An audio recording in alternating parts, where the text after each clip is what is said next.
and welcome to this grand event, the TiE NeXt Founders. Now, firstly, the audience doesn't feel like there are students. I already believe they are NeXt Founders. I'll tell you why. One reason is for a room filled with nearly 200 plus students, they're so awfully quiet. So they're not students anymore. They're already NeXt Founders. So I would like to listen and hear from you some noise in the form of applause to start with. The second reason why I believe they are not students here is because everybody was here on time. That too after school hours, after college hours rather. And the third, this is the most fascinating reason, people started sitting from the front row. And I had to send them back.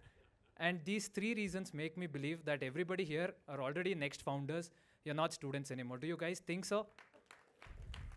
Can't hear. I think I hear only from here. Students, your principals are here, but it's okay to, get your voice out. So let your voice and applause and visuals also come this way. Okay, wonderful. I'd also like to ask you all to take a moment and think about where you are here today. Do you feel something here? The first three rows, the charter members, associate members, and the seasoned people would call it energy. And all the students here would call it vibe. Do you feel the vibe of this place here today, everyone? Yeah, a little louder.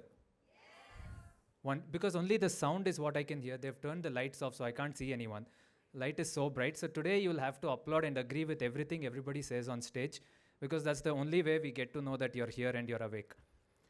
So this vibe, which is for the first time feeling so electric here, is truly something that happens at TiE only once in a while. TiE Mysuru does events every month. And just like this Dasara that we have, a 11-day special Dasara, this event also this year is a very special event among many of the TiE events. And today evening you'll learn why. With that, and without further ado, I'd like to call our delegates here today on stage.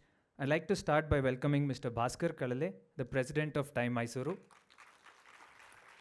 I'd also like to call on stage Mr. Ram Kevalur, the program mentor of NeXt Founders and board member TiE Mysuru. Mr. Madan Padaki, a serial entrepreneur and trustee TiE Global and president TiE Bangalore. Dr. Dharma Prasad, the program chair NeXt founder and charter member TiE Mysuru. And Mr. Chandu Nair, executive committee member, the Chennai Angels, angel investor and startup advisor. A huge round of applause, everyone. Again, sound is the only way we get to know.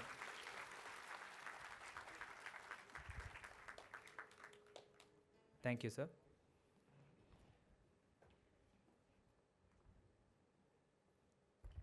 I would now like to call on stage Mr. Bhaskar Kalale, the president of TiE Mysuru, to welcome and deliver the presidential address.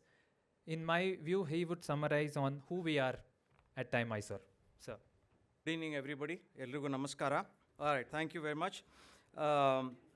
It is my privilege to welcome you all to the launch of this exciting two-year cohort program designed to nurture entrepreneurial talent among our engineering students. So we have more than 200 students from across 7 colleges who are also our institutional partners.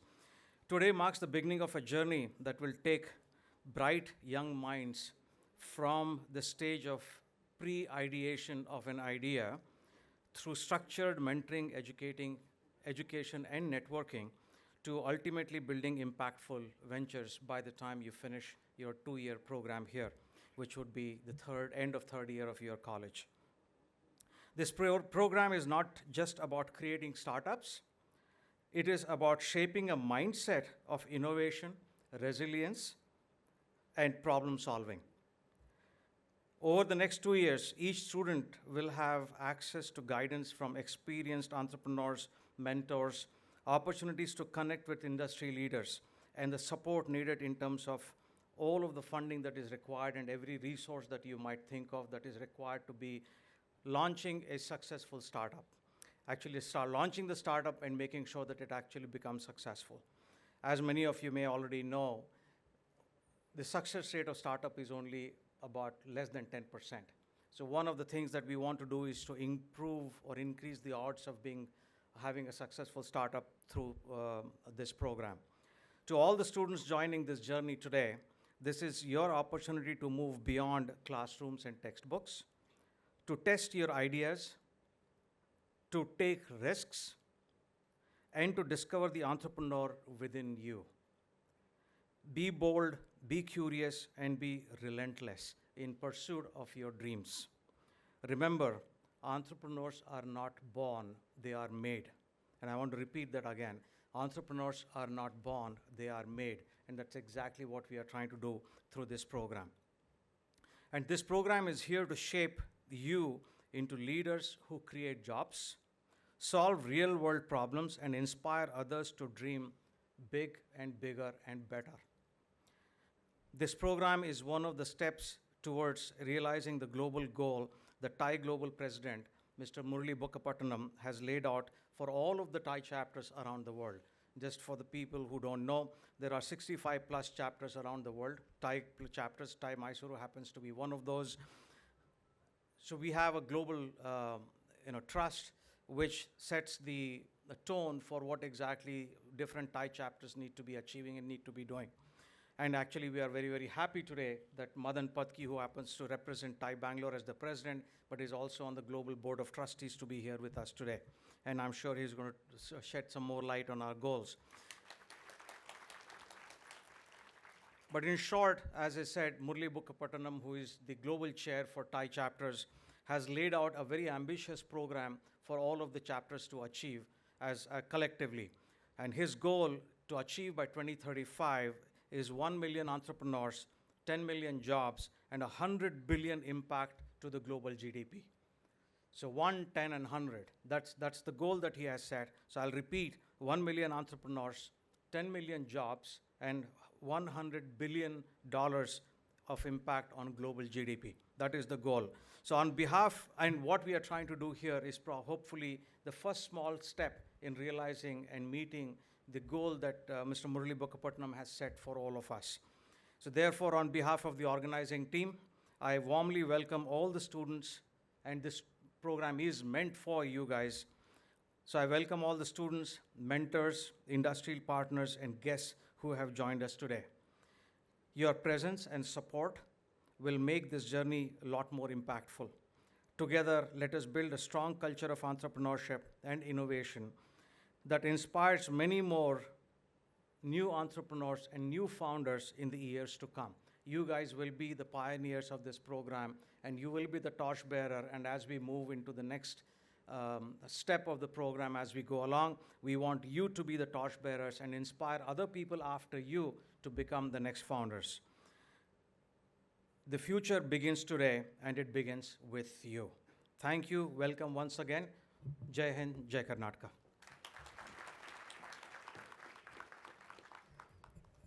The future indeed begins with you all. Thank you, sir, for that wonderful remark. Now I'd like to request all the delegates on stage to please unveil the logo of the NeXt founders and give this new initiative a grand launch. Yeah. Okay, 3, 2, 1, applause.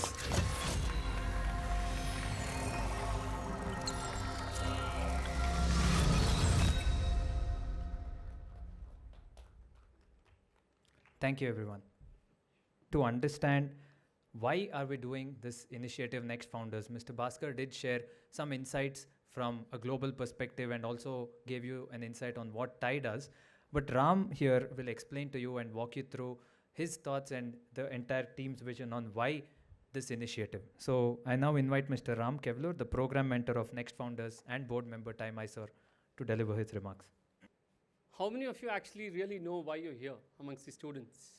No, it's good. If you don't know, it makes my speech a little more informative for you. If you already know, then you probably have to revalidate what you have in your minds. Before I start, I want to say something, which I like a lot. It's this small verse from this Hindu hymn called Aditya Hridayam. It goes like this.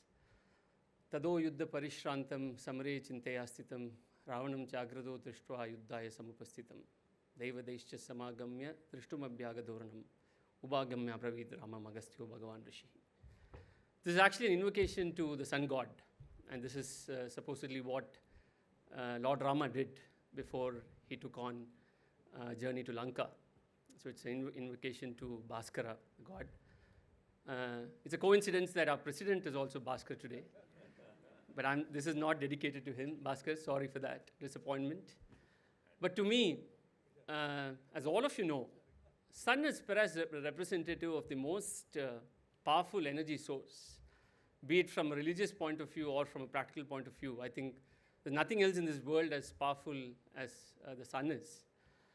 And I think a similar analogy holds good in terms of what students like you are capable of, right? I think the student power is probably the most powerful power and energy that this world has. But I think it's also highly underutilized. Would you agree? I think students are capable of a lot. I think there's a lot of stuff latent in you. But I think slowly and steadily we are discovering that students are already adults these days. And it's important for us to give them a very important seat in most of the discussions and most of the plans we have. And that is why if you see 80% of the auditorium today is students, right? So it's the first step towards the change we all want to make. And thank you for TiE for enabling this. So I want to share some statistics with all of you, right? 99.6%. 99.6%. You know what this statistic could reflect? It's the number of students who either take up jobs or don't have a job at all once they finish graduation. So less than 0.4% of students across India take up startup or any form of entrepreneurship after they finish their education. The ratio slightly increases after a few years because many of them become entrepreneurs much later. But if you look at the number of students who actually pick up entrepreneurship within the first 5 years of completing education, it's still less than 0.5% of the total graduates who graduate either from engineering or from other disciplines. Almost 5,000, 6,000 engineering students graduate from the Mysuru district every year. And there are hardly 20 or 25 people who actually pick up startup entrepreneurship. Do you really think this is a proud number for us? Not really, correct? So there has to be something that we have to do as a collective unit to make a change. I know college principals are here and many people from management are here, and everybody is very proud about how many people get into campus jobs. And I know, for example, there are some colleges in Mysuru which are in the upward 90s. Some of them are in the 80s and 70s, right? I'm waiting for a day when the number of people who join campus jobs is less than 50%. Because the remaining 50% have chosen to be founders. Right? That is the vision with which we are embarking on a program like this. So what is the true, why is this initiative relevant today? Right? It's a big question. When we had discussions with the principals and the various management leaders of the 7 institutions which have participated, all of them said, sir, TiE is great. TiE gives a great opportunity for our students to learn. They come to the TiE sessions, they get inspired, they have great food and drinks that you offer very often, so they're all happy to come back to your sessions. But nothing of that is actually translating into a startup or an entrepreneurship movement. So that was the first feedback that came from your management. So we took that very seriously. So our intent is to ensure that every student who graduates from Mysuru, at least to begin with, has the opportunity to graduate potentially as a founder, and the whole platform that is being laid out in front of you over the next 2 years is exactly that, right? What can we do to first inspire you, to educate you, to help you understand what it actually takes to convert an idea to impact? And then in the second year of the program, we actually want to get your hands dirty with taking a problem from the industry, define solutions for it, and hopefully at the end of the 3rd year and beginning of 4th year, while there are companies that are sitting to hire you, you have an option to say, I'm a founder. Is there an investor who's willing to invest in me? Is there a client who's willing to buy my product? Right? That is the change we want to bring about, right? The second most important, I would say, selfish data point I'm looking at is that almost 90 to 95% of the students who graduate from Mysuru don't end up being in Mysuru after a year or so. Most of them pick up jobs in Bangalore, Chennai, Pune, Hyderabad, etc., right? Now, of course, there are some measures which are being taken to bring more corporates into Mysore, and that's a natural growth which will happen. But I think as TiE believes truly in the spirit of entrepreneurship, we want to make sure that we give an opportunity to most of you to create a life for yourself in the city. And that will happen first if we give you an opportunity to understand what it takes to be an entrepreneur. We give you a complete ecosystem for you to flourish as an entrepreneur. So there are people here like, for example, Ajit is here who runs a family office that actually funds startups. Mr. Sudhanma, I don't know if he's here, he's represented by Mr. Guru here. He runs another family office that actually puts money on inspiring startups. So we are trying to also create a very comprehensive ecosystem that will make sure that you not only be given the right problems to work with, you also have funding, you also have mentors, and you have somebody like Madan here representing Global TiE, and he's capable of bringing global resources to a city like Mysore. You could have the most, I would say, most successful startup founder of US actually mentoring you, because of the connects that TiE has today to a global audience. So these are the combination of reasons why we are launching this program. We want to make sure that the youth of Mysuru have the opportunity to become the next generation of founders. We are also very keen that all of you continue to make Mysuru your home and not just use this as an educational platform and move to other parts of the city. And more importantly, we truly want to make Mysuru a model city when it comes to startup and entrepreneurship over the next 10 years, right? And for all of these things, there's only one thing which is needed. Ajit and I, for example, are keen golfers. And in golfers, there's a term called hazard. Hazard means danger. So I don't know how many of you have seen a golf course. It'll have some area with sand. It'll have some water. It'll have some roughage. They're all called hazards because it's difficult to play from there. But there's a very popular golf saying which says that the most difficult hazard to play off is mental fear. You could be lying on the fairway, the ball could be nicely sitting on grass. You could still not play a good shot because there's fear in your mind on whether you could play that shot well. So the hazards are not the ones that you physically see, it's actually what is there in your mind. And the point I want to make to you is, the only thing you need to bring to the table is keep all your fears aside. Come with an open mind, embrace the opportunity that TiE Mysuru is giving you, and I'm very, very sure and confident that the whole ecosystem will make sure that you succeed. On that note, thank you so much, and wish you all the best. For that inspiring speech. GAAF, I wish that becomes a trend word. I think we should hashtag it, we should reuse it, graduate as a founder. This is the first I've ever heard of it, Ram. So thank you for coining that term, if you've coined it, which I hope you have. So a round of applause for the term and for his inspiring speech. Next we have, as they say, the man, the myth, the legend, Mr. Madan Padaki over here. He's more, he's a true representation and a blend of Mysore and Bangalore and Karnataka and India and everything that define what we do here. So it's a privilege to have him here. They said Madan saying his ETA is 4 o'clock and he was there outside the door at 3:59 and inside here at 4. I don't know how you did that. Doesn't traffic rules apply to you? Does roads clear for your vehicle? I don't know. But I'm eagerly waiting all day to hear his address. So Madan Padaki, who's the serial entrepreneur and a trustee of TiE Global and president TiE Bangalore, is going to deliver a special address here today, mainly on the relevance and how globally this initiative and various things make sense. So the stage is all yours, Mr. Madan. I'm sorry, my bad. I got so excited to hear from him that I skipped the intro. I would like to invite Ms. Apti Punacha, a student member from VVCA, who's also a member of TiE Mysuru, to please introduce Mr. Madan. Good evening, everybody. Imagine an entrepreneur who doesn't just chase profits, but chases purpose. That's the story of Dr. Madan Padaki, a change maker who has spent his life empowering rural youth and enabling mass entrepreneurship across India. His journey started with MeritTrack, India's first skill assessment company, which he co-founded and later saw acquired by Manipal Education. But instead of stopping there, Dr. Madan asked himself a question: How can I create opportunities not just for a few, but for millions? That question led to ventures like OneBridge, a rural commerce platform that went to win National Startup Award 2021 and was even mentioned by Prime Minister Narendra Modi in Man Ki Baat.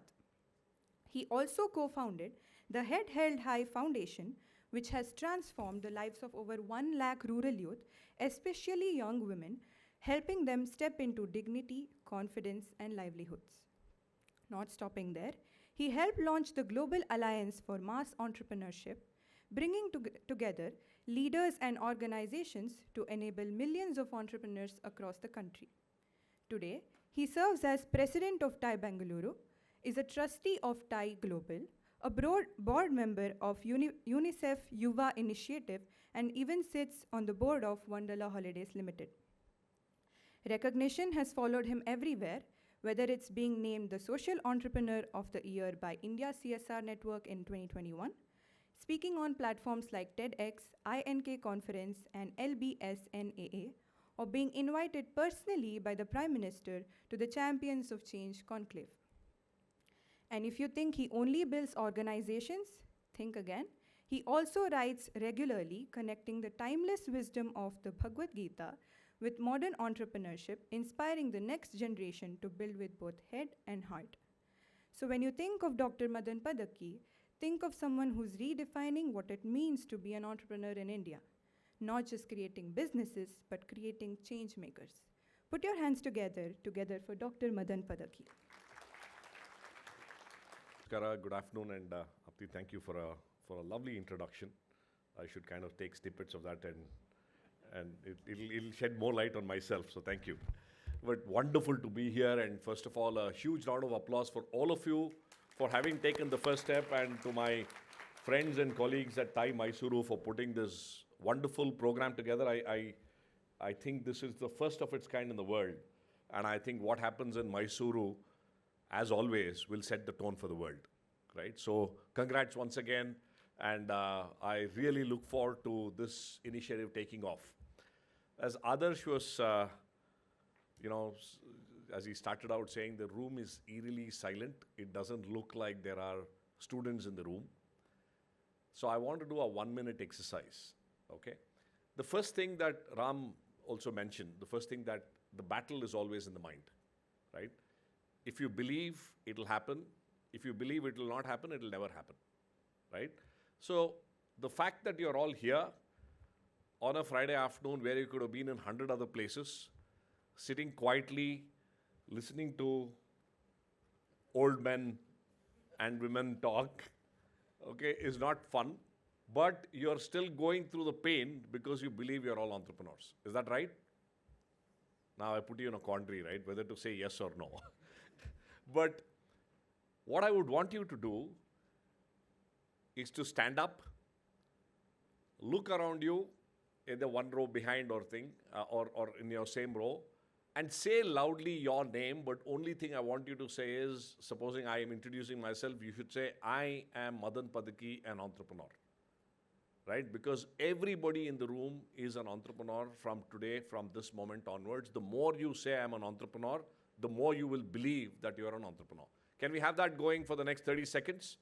Okay, stand up, introduce yourself to somebody next to you with a lot of gusto and say your name and say I'm an entrepreneur.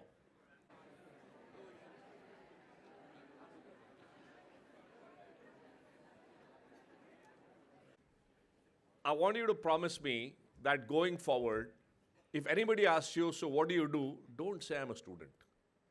Don't say, oh, I'm just studying. You say your name and saying, I am an entrepreneur, right? Your other identities come next, right? Let the world also believe that you're entrepreneurs and not just another student, not just somebody else trying to find a job, not just somebody else trying to do some stupid project, right? Go on, wear your identity as an entrepreneur with pride. That is what is required, right? It seems a long time ago, and if you look at my photos, you won't recognize me. I had a lot of hair. I graduated not too far away from here, from NIE. I think there are a few folks from NIE here as well. Yeah. You know, yeah, it is almost like, I won't say the years, but many decades ago. uh, and to me, I had no clue what to do with my life, right? Somebody said, listen, if you score 70% and above, first of all, I didn't want to be an engineer. But those days, you know what? You're either a doctor, an engineer, a lawyer, or a loser, right? And I had fainted at my cockroach dissection in my 11th standard, so I had ruled out doctor. A lawyer somehow didn't gel. Engineering was the only choice, so I got a seat in NIE, and I came here to do my engineering. And all I was told is, listen, if you somehow manage to crack 70% and above, you stand a chance to get a job. Like just how I managed to come here on time, luck by chance, 359 or whatever. All my scores in engineering was 70.2, 70.4. I just managed to keep my nose above that benchmark to say, okay, at least I'll be in the play, right? And the rest of the time, I did everything. As Einstein famously said, I never let my college interfere with my education, right? A lot of my learning happened in and around Mysore. Of course, we were called the buds, the Bangalore up and downs. I was in Bangalore. We used to go to Bangalore at the drop of a hat. But the amount of fun, amount of learning, amount of friends I made in Mysore, still, if I reflect back on my college days, those are the most beautiful days because you feel the power, right? You feel you can do anything, right? And that is the power that I want you to savor, right? This time of the period when you're in second, when you just, I love the design that you're in second year, third year, and by the time you're in the final year, you are the next founders. I wish we had this program when we were in college. I went through the usual route, went to do I fortunately got a job in Wipro, spent a couple of years in Wipro, managed to get into Infosys. Early days of Infi, none of us knew what Infi was. Of course, the legendary Narayan Murthy sir comes in from NIE as well.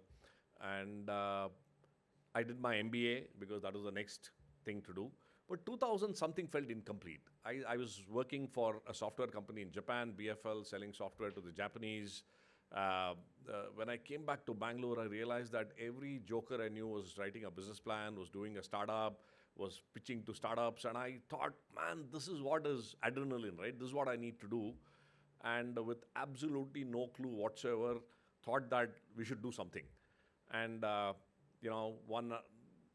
talking to people, figuring out what to do, what is the industry looking like, so on and so forth, stumbled onto this idea of an assessment company called Meritrack. So I started my entrepreneurial journey fairly early, maybe having worked about 3.5 years post my engineering. And sometimes I feel that, that experience was good. I should have started out earlier, right?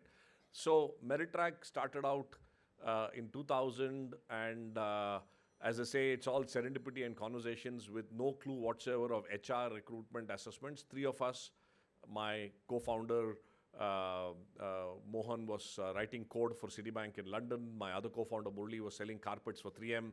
And I was selling software to the Japanese. We had no clue of HR, nothing. But we said, hey, there's an opportunity, and you got to, if we can take this and build something, we will. Interestingly, exactly almost to a day, last month, Meritrack completed 25 years of existence. And it's interesting that we noted that the same business model, the same note that I had written in my cramped bedroom in Bangalore 25 years ago, it is the same business model that works even today. We've tested over about 50 million people. And the person who had walked into our office, wanting a job as an executive whom we hired is now the chief operating officer of the company. So it's fascinating to see that whole arc. And if I were to relive my life with all of its challenges, troubles, everything, and if I were to do it all over again, without blinking, without batting an eyelid, I would do the same path over and over again, right? And that's the fun of it. So my reflection to all of you is, take yourself seriously, right? Tons of opportunities. And one lesson I learned, and what TiE can do is that, right? Somebody said Wayne Rooney, I don't know how many of you remember this footballer. He was considered to be the most lucky footballer, right? And people said, wherever he goes, the ball happens to be there. And I've tried to understand that, and one of the questions that I've asked, and I've asked myself and asked folks, is what is the one differentiating factor that differentiates a successful entrepreneur from a not so successful entrepreneur? What do you think that is? Never give up, persistence. Yeah, but we find many people who have never given up but still not successful as well, right? Maybe they'll get successful one day. It is definitely a criteria. What else is there? Sorry? Being prepared. Okay. Huh? Empathy. We have a very lucky entrepreneur saying luck. Okay, you're right, Sabrusanji. So we said luck, right? So one way of saying it is, successful entrepreneurs get lucky. Not so successful entrepreneurs don't get lucky. And before you could say, but luck is so coincidental. How do we make luck manifest, right? And there is an abbreviation for that, which is what Wayne Rooney's story talks about. Right? He's not a lucky footballer. He is co-creating luck. Now, how do you co-create luck? Luck stands for 4 things. L stands for location, right? You got to pick the field. You got to pick a field and say, you know what? In this location, in this space, I think there's an opportunity. When we started Meritrack, our location was talent. We said, in my space, in this space of talent, maybe there's huge opportunity, right? Yesterday, I don't know how many of you saw, 2 days ago, Urban Company went IPO, a blockbuster IPO, and I remember meeting Abhiraj 10 years ago, and I was very, very confused to say, boss, this is so disorganized market, how will you organize something like maids and plumbers and electricians? But he saw that potential, and he said, I'm going to play in that field. So first pick your field, whether it's education, healthcare, financial services, agriculture, whatever, right? There is myriad opportunities in India, and that's the beauty of India, that you could pick any space and you will have that location advantage, right? What does U stand for? U stands for understanding, right? When we started again Meritrack, we could have been a recruitment company, we could have been a training company, we could have been a staffing company, but somewhere we said, listen, our understanding is talent needs to be assessed, and if we assess it right, we will be valuable. So our understanding in that space was, what will we do in that space, right? You could be in agriculture, you could be in financial services, but what will you play, right? What position will you take, right? So you got to fix your position in the field. We fixed our position as an assessment company. Now, how do you get to that understanding? By going and meeting people, by talking to people, by going out there in the field, understanding that domain well, right? And that's what this program that we are instituting here gives you that opportunity to understand a space that you like better, right? So the more you understand, the luckier you will get. What does C stand for? Wayne Rooney can pick a spot, stand there, but if there's nobody to pass the ball to him, he cannot play the game. So what does C stand for? Connections, right? In that space, in that field, build your connections. Go meet as many people in that space or as entrepreneurs as possible. When I was doing my MBA in Bombay, I discovered the fun of Bombay. Every Thursday used to be off. I used to go to Nariman Point. The beauty was you had a student ID card and you could walk into any office. I remember walking into Mr. Tata's office, Mr. Ambani's office without an appointment. Not that I got to meet them, but to say, I'm a student, I want to interview Mr. Ambani. Sure way, we don't have time for you. But the fact that you could walk in and try to make those connections is power enough, right?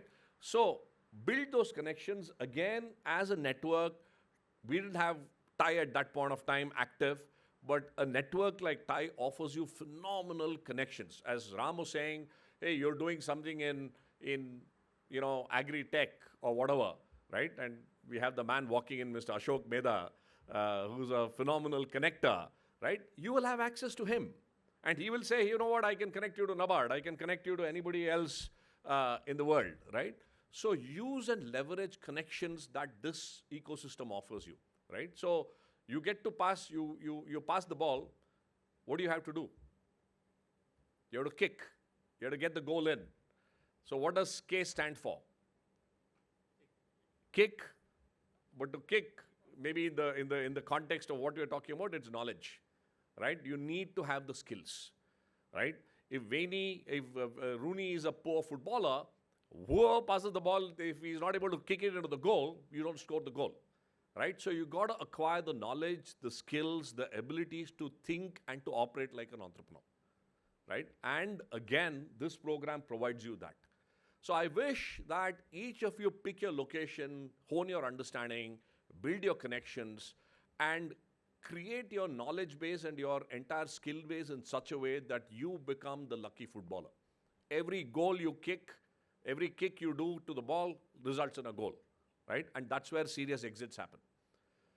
The key, as again was said, is this program is just not, of course, to help you, but to help you help the country, right? What I see sitting here are not just students, entrepreneurs. What I see are just not any entrepreneur who will do some middling business and say, oh, I'm an entrepreneur, I'm doing a few lakhs. What I see is a room full of job creators, right? I wish and hope and not even hope, I'm confident that each one of you will go on to create at least 1,000 jobs in your lifetime, right? And that is a commitment I want you to make to yourself, because India needs 10 million people like you, right? We have 150 million youth entering the workforce the next 15 years. We need to create 150 million jobs. No way that the government, private sector, public sector can create these kind of jobs. Jobs are created only by entrepreneurs, right? And if each one of you go out there and be an entrepreneur and create 1,000 jobs, then you've served your motherland, right? And India needs you. TiE's vision is that, right? Our vision is how do we empower entrepreneurs like you to go on and create jobs. The last 32 years of TiE's existence, we have worked with over 250,000 plus entrepreneurs across the world. KPMG recently did a study where we said our overall contribution to the world economy has topped $1 trillion plus dollars, and we want to see that continue in you, right? When Viksit Bharat that we all dream of happens in 2047, you'll be at the pinnacle of your careers, of your entrepreneurial journeys. And I think I want to reflect back on this moment and feel the glow of joy and pride saying that, you know what, we were all here when it began, right? So I want all of you first to believe. How many of you watched this movie Kung Fu Panda? Okay, that's my favorite entrepreneurial movie. All of you who raised your hands, who watched it, watch it again this weekend. Those of you who haven't, watch it again. Watch it and watch it again and again. Because the panda becomes the Kung Fu warrior just because of belief. If you believe that you are a Kung Fu warrior or an entrepreneur, you are, right? And to me, that is the lesson. So with that, I would want to wish you all the very best. 3 commitments from my side. 1, personally, happy to be here. I work with youth. I love working with youth. Happy to be of any service and support to this initiative in my personal capacity or anything that I do to support each one of you on your journeys. 2 years from now, when the next founders graduate, I will be here with a check, right? I will committing that I will make 1, 2, whatever investments that is required to kickstart this going, and we will bring the entrepreneurial ecosystem, the TiE Chennai Angels, Bangalore Angels, everybody here. And third, again, from a TiE global perspective, we will spotlight this program. We will make sure that we track, we listen to the successes and the learnings that you have from this program so that we can replicate this kind of a program in every chapter across the world. This is what is required, right? So happy to be of support and to work with any one of you, with all of you. I'm surprised that we've spent 34 or 40 minutes and we haven't uttered the dreaded or the most commonly used word AI. So I will just say it, AI, just to tick off the box. But I'm also saying that I think it's a force for good. In fact, I'm headed to the US to launch an initiative called Jan AI. What I believe is not that the world needs is not Gen AI, but we need Jan AI. We need AI to be harnessed for the power of good for the people. So one other thing that I would urge you to do is to go out there when you're defining problem statements, wear a lens of technology, wear the lens of AI, and see how you can leverage AI to make a difference to the common man out there. Of how can you put 1,000 rupees more in the hands of farmers? How can you put 1,000 rupee more in the hands of a women entrepreneur, right? And I think if we play it right, we can truly make AI work for India. It has to be AI, the technology working for the people, not people working for technology, right? So, especially given some of the tech and the engineering backgrounds that some of you will come from, I would urge you to dive deep and figure out how you can use that technology rather than just technology alone, right? So with that, on August 21st, which was the World Entrepreneurship Day, we had actually at TiE Bangalore taken an entrepreneurship pledge, and I want each of us to take that pledge again. Can I have you repeat after me? A small pledge, which kind of reiterates what we talked the other day. I'll just pull out that pledge here, and I want you to say it loud and clear. Okay, here we go. I am proud to be an entrepreneur. Louder. I create, I innovate, and I build the future. Today, I pledge to wear my entrepreneurial identity with pride.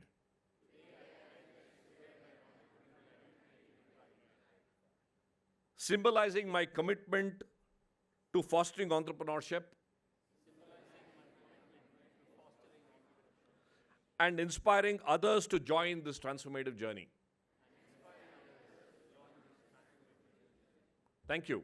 Jai Hind, Jai Karnataka.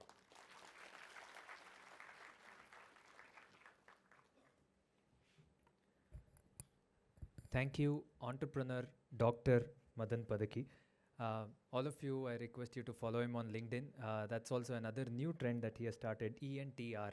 That's a designation that he proudly carries in his LinkedIn profile. And any one of you here who are already entrepreneurs or will become entrepreneurs, we should do that. ENTR should be our prefix.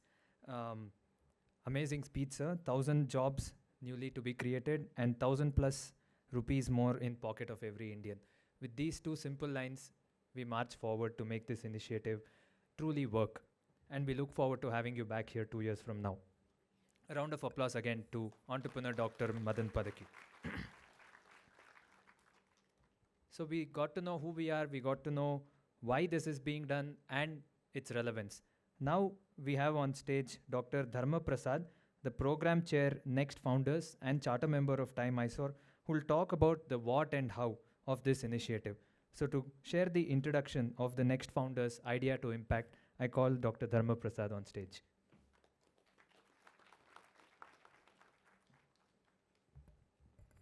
Before he begins, may I ask our president, Mr. Bhaskar Kalale, and everybody here on stage to hand over a token of our appreciation to Mr. Madan Padaki.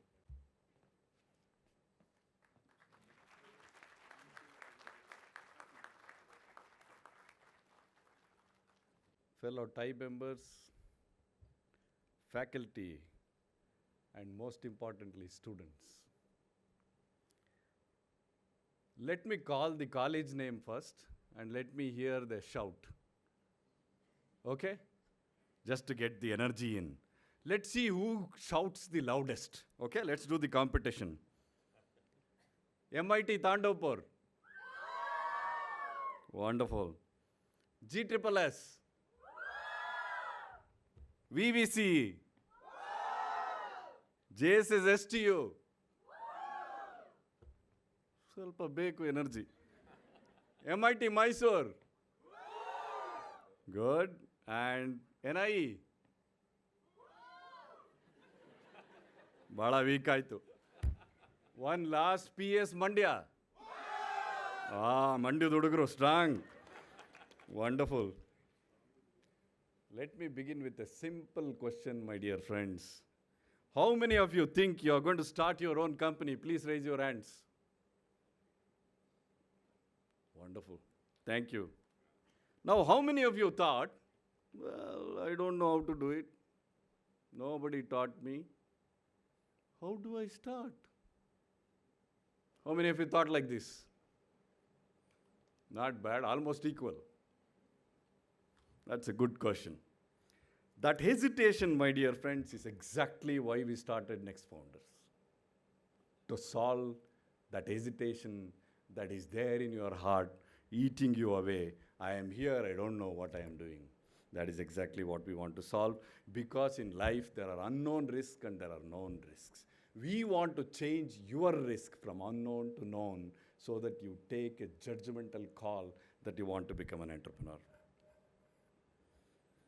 The whole reason I came back to India in 2008, I think Ram came back, Bhaskar came back, a lot of us came back because we want to become an entrepreneur. I started 3 companies, exited 2, keeping 1 and pivoting now. But we didn't have the support that is being started today. We did not have it. A lot of us stumbled, some succeeded, some struggled, some figuring out.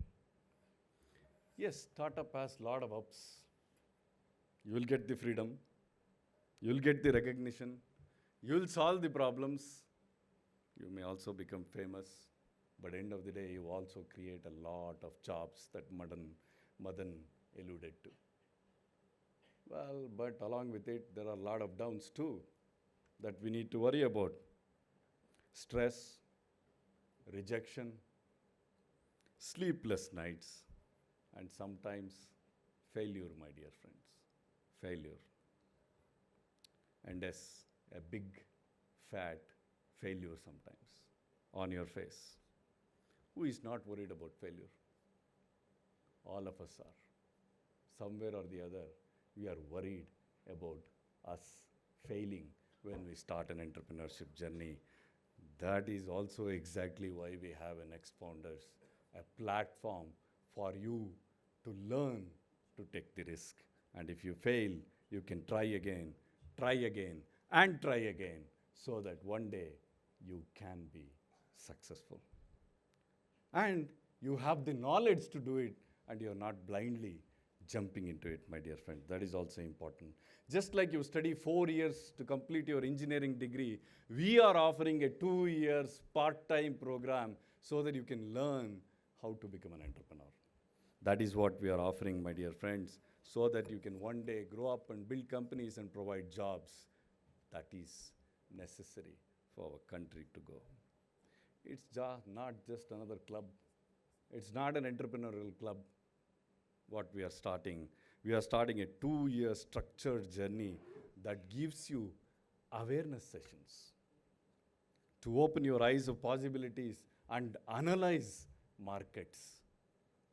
We are going to give you ideation boot camps to sharpen your raw ideas, understand real world needs, understand pain points that you want to solve. Not just come up with an idea, but understand the pains that you want to solve. We want to provide you a prototyping and validation platform so you can build, test, change, adapt, fail, and rebuild the enterprise that you want to start. And we want to provide a mentoring cycle by entrepreneurs and industry leaders, so there is a constant feedback loop for you to learn and grow, my dear friends. And finally, pitching to investors and experts. The whole idea of NeXt Founders is, imagine it is like a safe place to fail, learn, and grow while you are still in college. While you are still in college, that safety net is what we want to create through NeXt Founders without losing too much of money, time, or confidence. You may ask NeXt Founders, what's the advantage compared to anybody else? And I would say, it's mentorship. More than anything else, it's the mentorship that is the advantage. A lot of times when we ask students about starting a new company, many come with ideas which nobody actually wants or nobody wants to pay for. India is full of ideas, but how many of them can be really converted into something that can be paid is a challenge many a times. You don't know who are your competitors. You have not done market analysis, right? You don't know how to sell your data service, products, or idea. In this program, we train you to do all these things and stay in your game so that your idea moves out of your notebook and into the practical world. That is the idea we are incubating here.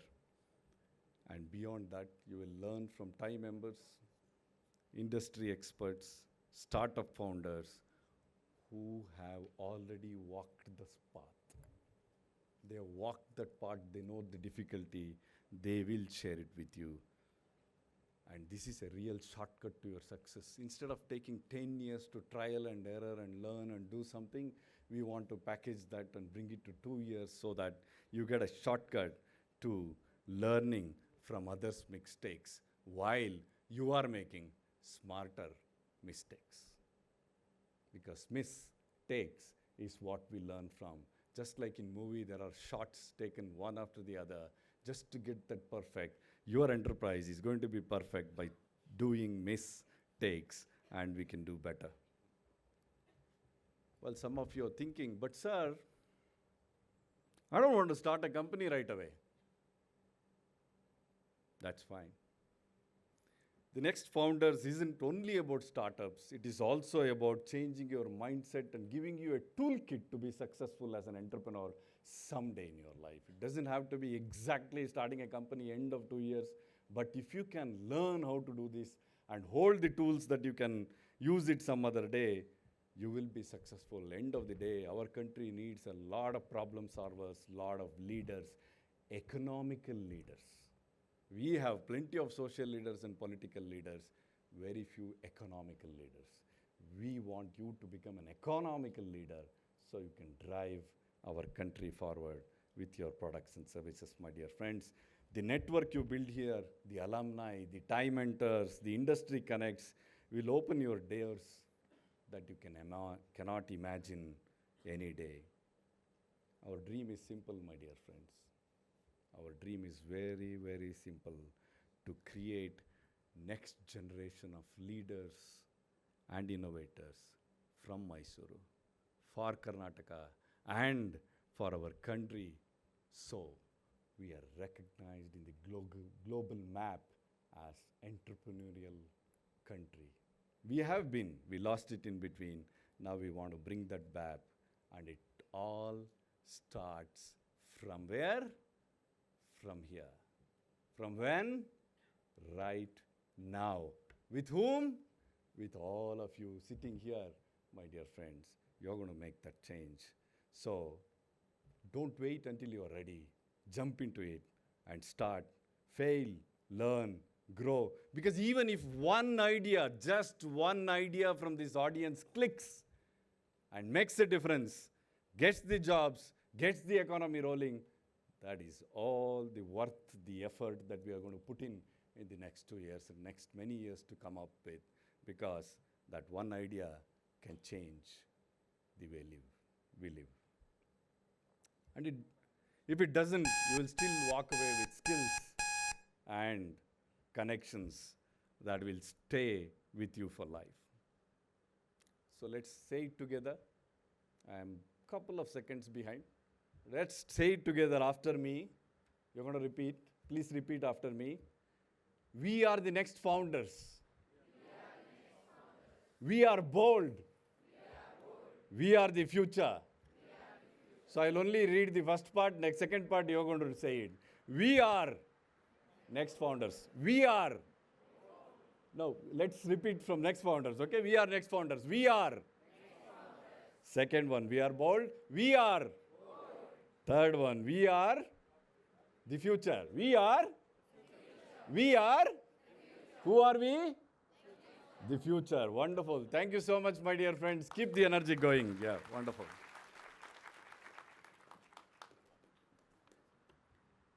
Thank you, Dr. Dharma Prasad, for energizing all the students here. Now you energize segment by segment. So now we are done with the formal part of this event. So Yellaru Seri, as one NeXt Founders, can we have another shout out? Ada, oh anta heli saku. All universities together make some noise. Everybody together in 3, 2, 1. Okay. So you are the next founders. So with this, we come to the end of the first segment of our day's event.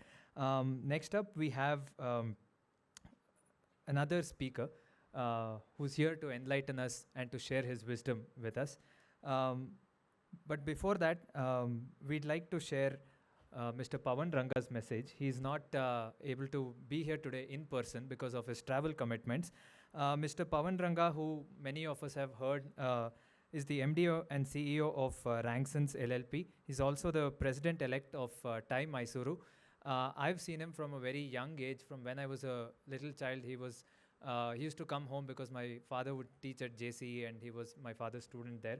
And from then, whenever I've seen Pawan, I've felt a little inspired and like, when I grow up, I want to be like him. It might be anything, like how he talks, how, confident he is, and, how he believes truly in the vision of an entrepreneur, and how he too, after being a student, became an entrepreneur. So he would have very much liked to be here today, but he has shared a video message with all of us, which we'd like to play. May I just request everybody on stage to please take the seats in the front row, and I request the team to please clear the chairs and tables. Good evening, everybody. First of all, I wish I could be there in person. Unfortunately, I have had to go on a travel overseas, so please bear with me. But it's always a pleasure to address all the youngsters here. I want to convey my regards to the dignitaries on the dais and all my young friends sitting out there.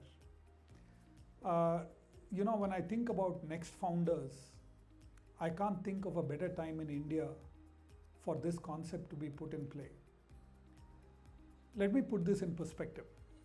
Let's first talk about India. Where are we as a country? On the one hand, when the US, Europe, and China are facing a huge problem of people in old age, we in India have an opposite challenge. We have more than 60% of our population being under the age of 30. This is both an opportunity and a challenge. The opportunity is that we can become the factory of the world and the intellect of the world. But the challenge is we need to find them meaningful jobs and meaningful avenues to put their strong intellect to work. At the same time, if you look at geopolitics of today, both US and Europe are facing increasing market and consumer demands around the world, whereas they don't have the skilled manpower to deliver what is needed. This is historically, when such a situation arose, the convenient thing to do for the West was to run to China. But today's geopolitics ensures that China is a no-go. And then, if you look at whether an area like aerospace, where we place the largest order in commercial aviation history with over 1,000 aircrafts, or our defense consumption, or our consumption as an economy for mobile phones, for electronics, consumables, automobiles, etc., India becomes a very attractive potential as both a source and a market for the global companies to come in and explore. At the same time, if you think about the same challenge that I spoke about before, which is young people coming to working age, if we find them meaningful jobs and avenues, then they become an even stronger market for consumption. So both domestic and the global scenarios of today make it extremely favorable for India to become a global superpower, economic or otherwise, in the next 10 to 15 years.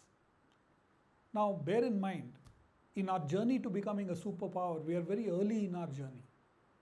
There is a long way to go. You guys are here at the perfect time. And historically, we've seen that providing employment is relatively easier compared to building entrepreneurs. And I believe that for India to succeed in this journey, more important or as important as creating employment would be to create true entrepreneurs. And that's where you come in. We as Indians actually have a natural disadvantage in becoming entrepreneurs. I always say, I thank the Himalayas for that, because the great Himalayas protected this wonderful land for millenniums and millenniums. Today, I believe we have been protected for so long that while we are extremely good in our intellect, in our philosophy, in our culture, we have lost the ability to take risks. And that is the heart of entrepreneurship, the ability to see opportunity and the ability to take risk. And this is where I believe that we are truly disadvantaged. But in the recent past, I have seen several Indians prove me wrong, and I'm very happy about it. I see so many youngsters come into entrepreneurial journeys taking significant risks, very calculated risks, and building some extraordinarily good platforms. Let me talk about our own journey. NR Group has been around for over 80 years. My grandfather, Sri N. Rangarao, moved to Mysore from very humble beginnings. In a southern part of India, he migrated from there to Ooty, from Ooty to Coorg, and as an employee in Coorg, he left his job, came to Mysore and said, I'm going to become an entrepreneur. And when he wanted to get into entrepreneurship, as a Brahmin in this community, he found anything to do with spirituality and puja, he could get easier access. And there were limited players in such categories. And after checking out several product categories, he settled in on agarbattis. Over the years, I'm very proud to say that we are now the world's largest agarbatti brand. We produce over 140 crore sticks every year, fulfilling the prayers of crores and crores of Indians and global citizens. But as an entrepreneur, my grandfather was always forward thinking. He took several risks, but he always thought big. When I think of my grandfather, it reminds me that one needs to think big. Like they say, if you aim for the stars, you may at least reach the moon. And one such example, my grandfather, when he started the agarbatti business, very early on, he realized that he has to go national. And if he has to build a national brand, he had to find a brand name that was common across languages, across states. And that's when he came up with the brand Cycle. Cycle was called Cycle in every language in every state. And also, it denoted simplicity, it denoted forward movement, continuous movement, and most of all, it denoted India. It represented India. So he thought big, he thought about the future. Now coming to my own journey, I came back, I'm an industrial engineer from SJCE Mysuru, studied here through and through till engineering. And then I went to the US for my MBA in Chicago, did an executive program at Harvard, and came back. But before coming back, Arjun and I, my cousin Arjun and I were thinking, what is it that we should come back and do? Should we build the agarbatti business? Should we build new ventures for the group? And that's when a profound thought came to our minds during one discussion. That going forward into the 2000s, we believed that in the family business, we should build entrepreneurs, not managers. And that's when we decided one of us will go into agarbattis and one of us will build a new business for the group. And that's how I came about the idea of establishing Rangson's Electronics, which was into electronics design and manufacturing. I have had several learnings throughout the years, and I don't want to bore you with each one of them. I'll pick a few things. Electronics design and manufacturing was very new not only to India but to the world back in the early 2000s, late 90s and early 2000s. When I started, I had to get a team that was competent, capable, and it was not easy to find in India. And also, why would somebody come and back a youngster of 25 years who comes from an agarbatti family to build an electronics company? I put a lot of mind and thought. I traveled around the world to see how entrepreneurs build teams. Then I understood that one needs to have significant conviction in their ideas and their thoughts and their beliefs. That conviction inspires people around you. It needs to inspire people around you. And that inspiration is what will attract fantastic talent that you can pull along with you in your journey. And that is the heart of the matter when building a successful entrepreneurial journey, to get the right minds, to get the right people. Now, as an entrepreneur, people talk about luck, people talk about right place, right time, people talk about, hard work, all of that. It's all important.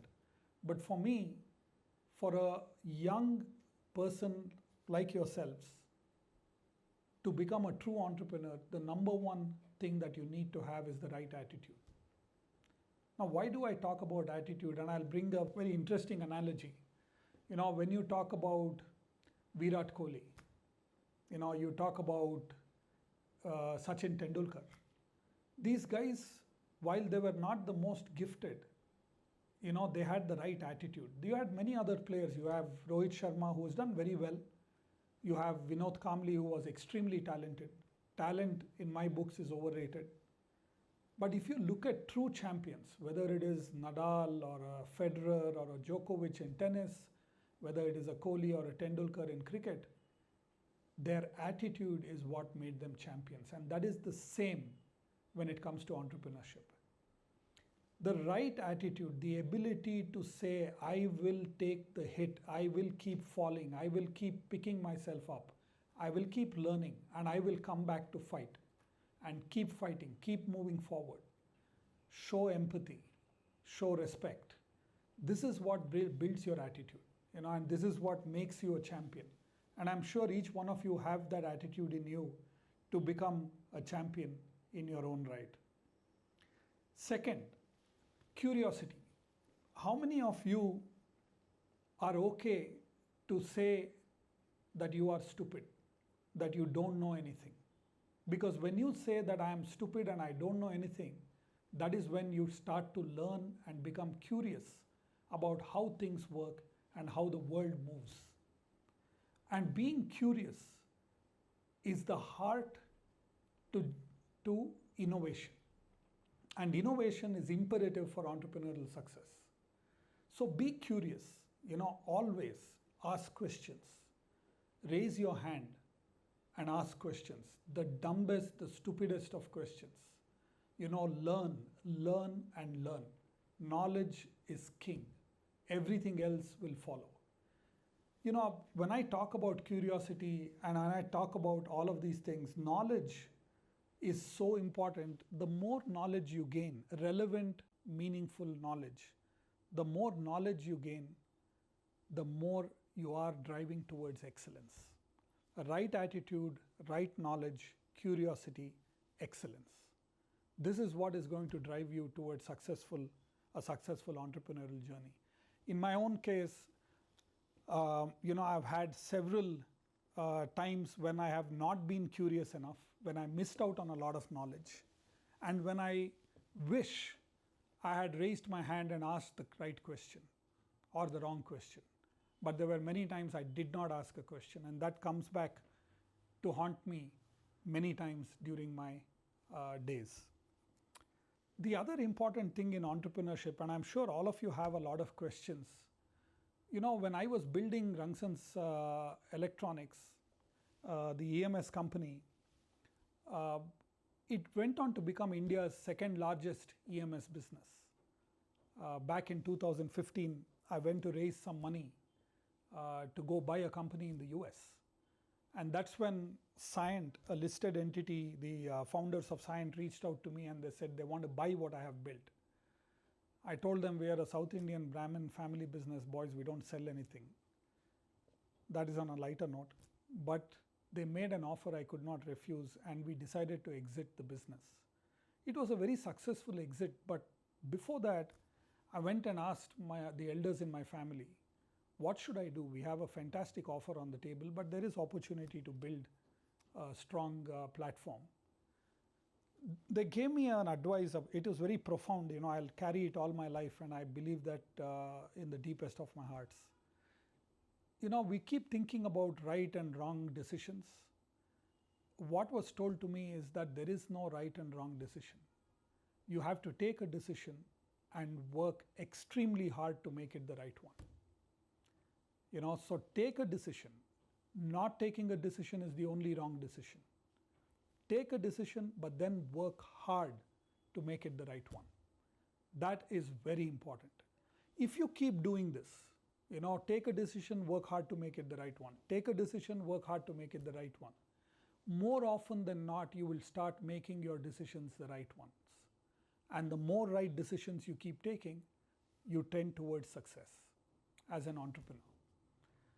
So I've had the luxury of being born into a wonderful family business, but I also had an opportunity to become an entrepreneur. And I had the opportunity to exit a business successfully. Now I have built a business in aerospace, and we are seeing significant demand traction. Every day, it keeps coming to my mind whether I should take this decision or that one. But I make sure that I quickly take one of those decisions and work hard to make it the right one. The other thing I want to tell all of you is when we talk about startups, when we talk about becoming an entrepreneur, we all think about creating a radically different solution that does not exist in the world. That's not the way I want you to necessarily look at entrepreneurship. I told you, India is a $5 trillion, India is a $3.5 trillion economy going to 15 trillion. The 12 trillion, that is the opportunity. Everybody who runs a small shop around the corner, to a guy who runs a restaurant, to the guy who runs a movie theater, to a guy who runs businesses, who gives places out on rentals, all of them will flourish and bloom. You have to redefine entrepreneurship. It doesn't have to be a great disruption story. It can just be an opportunity gap that you see in the market, and just do your small thing to fill that gap and keep doing that. So don't think of technology disruption as the only way to build a successful entrepreneurial journey. That's not true at all. In fact, if you're 150, 200 of you all here, I'm sure most of you can become successful entrepreneurs.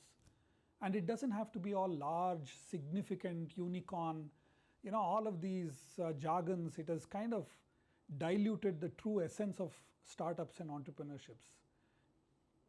They come in all sizes, all shapes, all kind of value propositions. Every startup, every new initiative, big or small, can be impactful. And today, I urge you to rethink of your own selves as entrepreneurs and your journey as an entrepreneurial journey. I hope what I have shared with you all today throws enough light to inspire you all to become at least ready to go on this journey of entrepreneurship. When you do decide, and I'm sure you all have already decided or you will shortly decide, we have fantastic platforms available for us. Take TiE for example. Look at the gathering here. It's such a fantastic gathering. And the kind of impact TiE is creating in Mysuru. We had the TiE Global Summit here. We have the TiE University, which truly imbibes the essence of entrepreneurship as young students such as yourselves. And today, the NeXt Founders Summit that is being conducted is a platform only for you.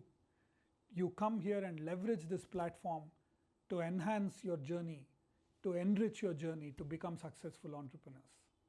My best wishes to all of you, and I wish you a fantastic and successful entrepreneurial journey. Jai Karnataka, Jai Hind.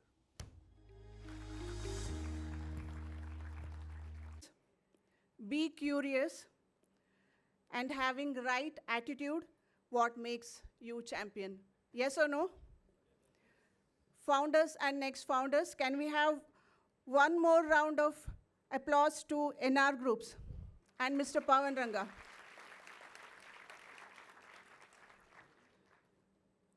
Moving forward, we have Mr. Chandu Nair, Executive Committee Member of Chennai Angels, Angel Investor and Startup Advisor. He will be addressing us on role of youth entrepreneurship in Atmanirbhar Bharat. I request Apti Punacha once again to come on the dais to introduce Mr. Chandu Nair.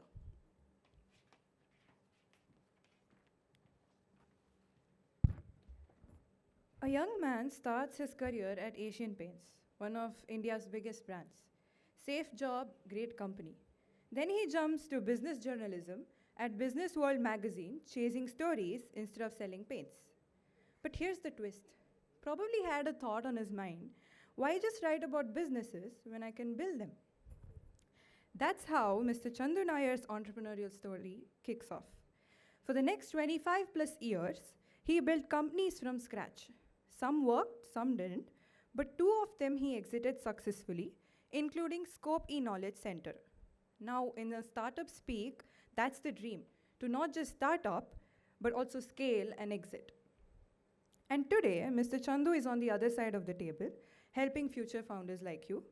He's an angel investor, mentor, and advisor with direct experience in raising funds from angels, VCs, and strategics. He's a part of the Chennai Angels Executive Committee, works with IIT Madras Research Park, IIM Kozhikode's Incubator, Crescent Innovation Council, and more.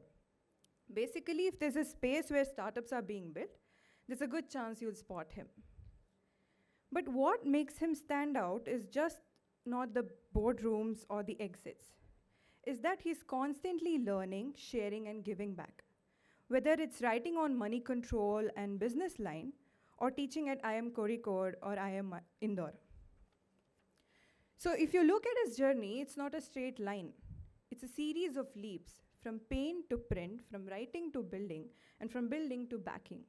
And that's exactly why his story clicks with founders today. He's been where you are, and he knows what it takes to get where you want to be. So give it up for the one and only Mr. Chandu Nair.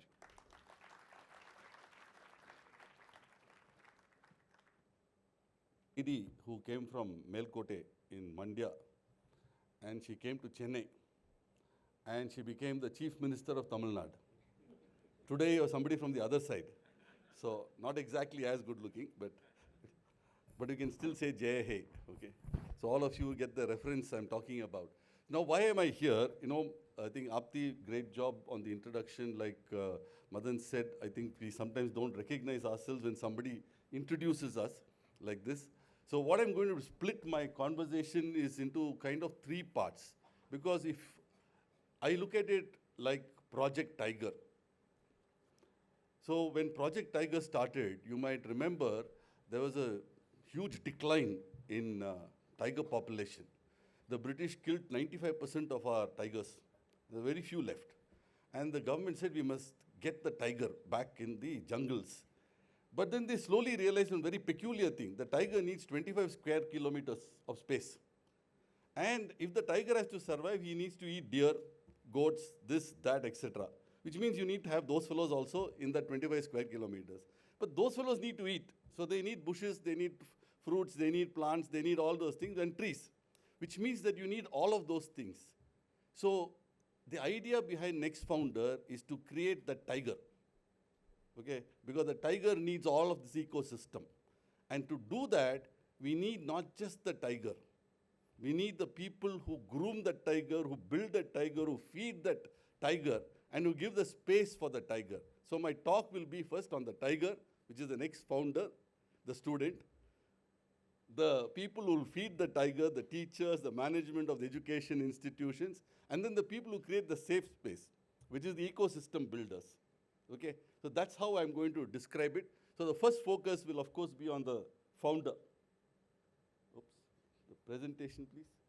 So I'm the only one with the presentation. Okay, so basically, I think very good. Somebody who already asked some questions. I'm very happy many of you want to be entrepreneurs. So that's the first part.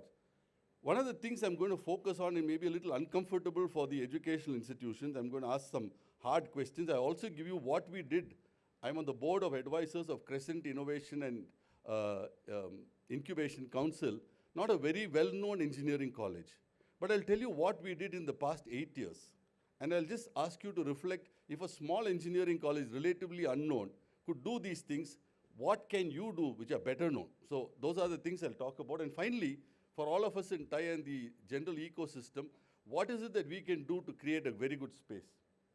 So already Apti has said very many things, but this is just to give this. But if you were to ask me, if somebody asked me at a cocktail conversation or anywhere else, what do you do, Chandu? You know, I say I try to help and empower early stage entrepreneurs to succeed. Okay? I want you to create and build great businesses. I'm an entrepreneur evangelist. And I think Madan said, why? We need 150 million jobs. Only entrepreneurs can do it. You guys can do it. Dharma said that 60% are below the age of 30, 60 or 65%. That's a huge number. We have, most of us in the first 2-3 rows are on the wrong side. All of you are on the right side. But you have to make it the right side like what Ranga said. No, sorry, Pawan said. Because there is a good decision or a bad decision, is not the question. You take a decision, work towards making it right. Can you make it right? So that's why I put this kaching.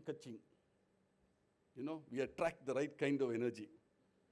So already many of you said that you want to become an entrepreneur, but not immediately on finishing. Correct? Yes or no? Oh, I think people want the second cup of tea. Okay. I also want to ask you this question because in MBA schools I find this very interesting. How many of you, whether you or your parents, have taken loans to fund your college education? Many have taken loans. I find that a big drag. Okay. If you can't solve for the loan problem, you can't solve for entrepreneurship. So one of the things probably is to tie up with the Chennai Angels portfolio company like Freed, which manages debt issues, and see how to free them of that debt. Okay, and that will free up their minds. Worthwhile looking at, because that's part of our journey. Okay, sorry, oops, what happened?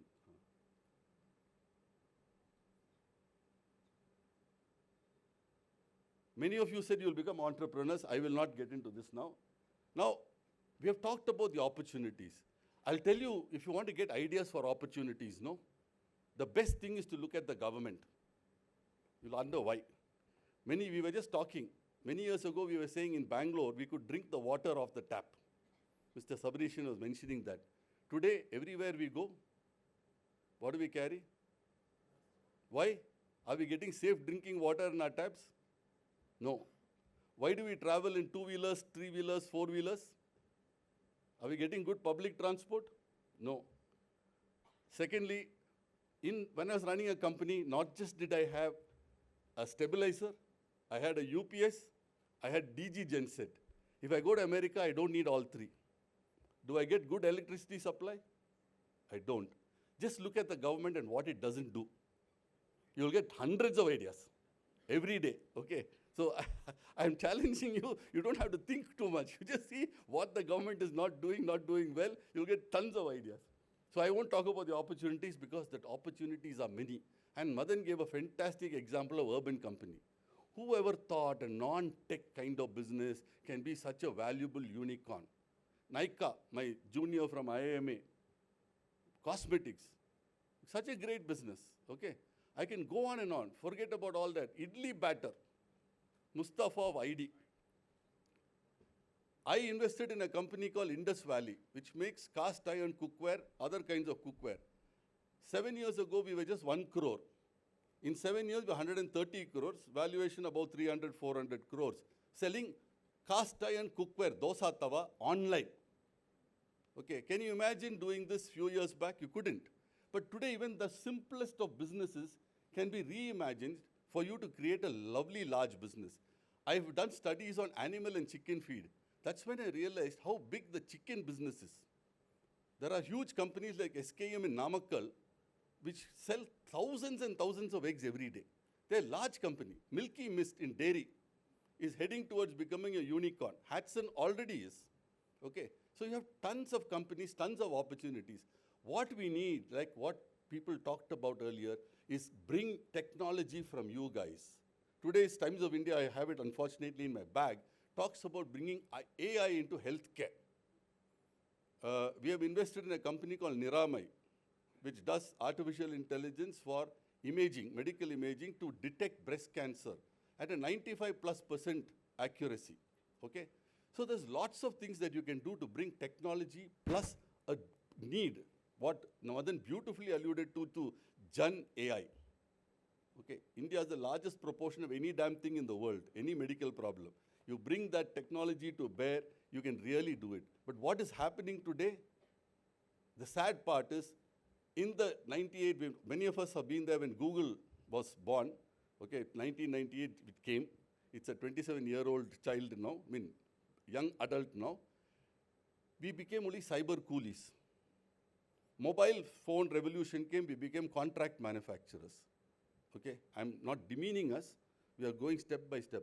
AI revolution has come, we are still nowhere in LLMs. We are still nowhere in foundational technologies. We are still nowhere in mathematical models. What can we do here?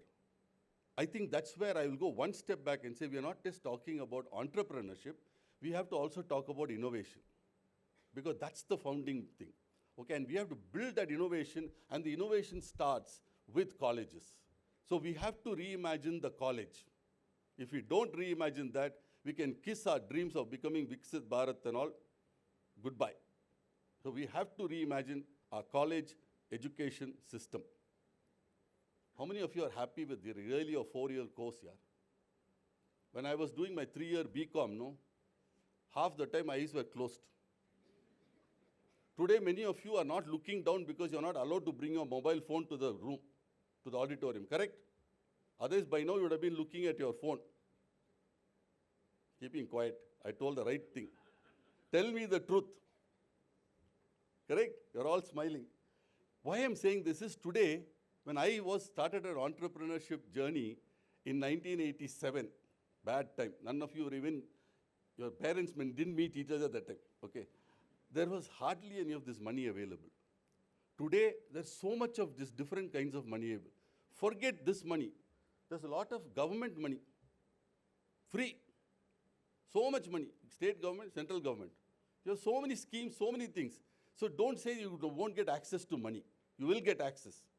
Okay. I myself on the board of 2-3 schemes where we give money to entrepreneurs, including student startups.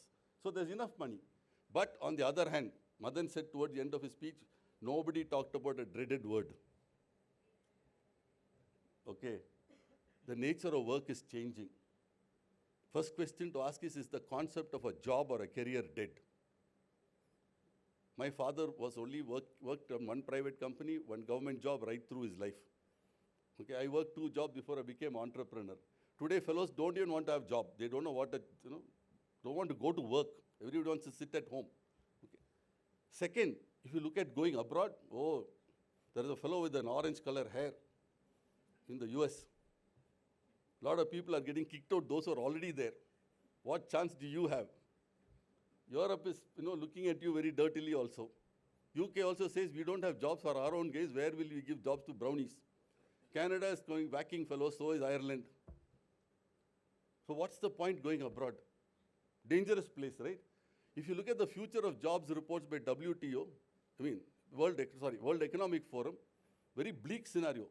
Harvard is having trouble placing its recent batches of juniors. Okay. So the question is, when you graduate, will you have a job? Second, will you have a job for more than 2-3 years? The latest Xiaomi factory in China has no workers. No workers. Only 3-4 people who go switch on and switch off lights. You are engineers.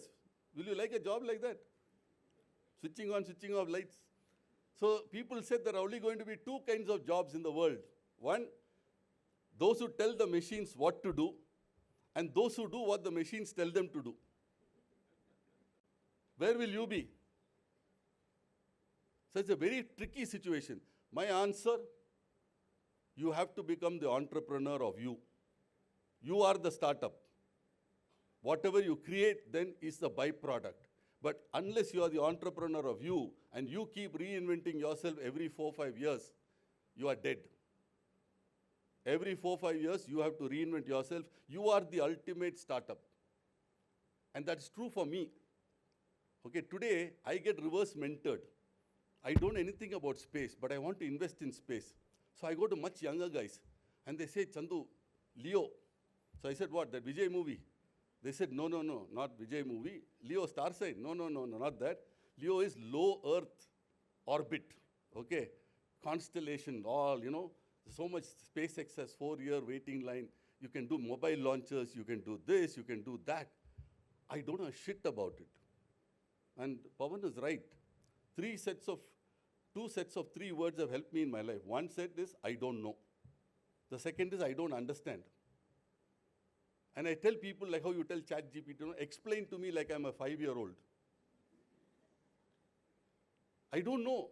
But you know what happens? I'm a BCom. I say I'm the original .com, BCom. Okay. But I go to IIT Madras Research Park, all tech fellows, and they call me for one simple reason. They say, Chandu, at the end of the sessions, you have to come and do one session. What's the session? Storytelling for entrepreneurs. That's the session I do. And you'll be surprised if I task a fellow, tell me in one line, foreigner is coming to Mysuru, first time, never come to India. And he says, what will you have for a breakfast? And he says, idli, you tell idli. So he says, what is an idli? 95% of good engineers cannot describe an idli in a manner that the foreigner will understand. Just try it out, okay? Try to imagine, can you say it in 8 to 10 words? What is an idli? If you cannot, that means you have failed, okay? But why I envy you guys is, it's a fantastic time. Pawan has talked about it, I won't talk about all this. But what can you do here? A, you can say, like what they said, you must know who you are.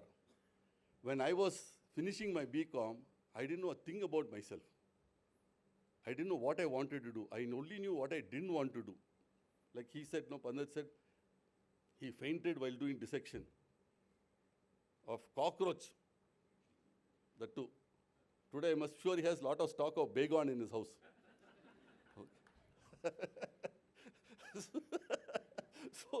But how can you do it? I'll tell you best way to find out, don't ask your friend, ask your enemy.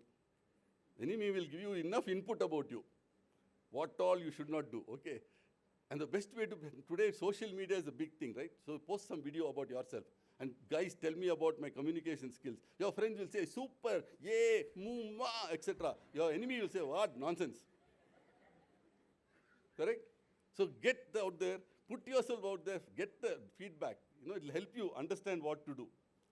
But if you look at the practical thing, okay, try to go get courses which give you one 360-degree view.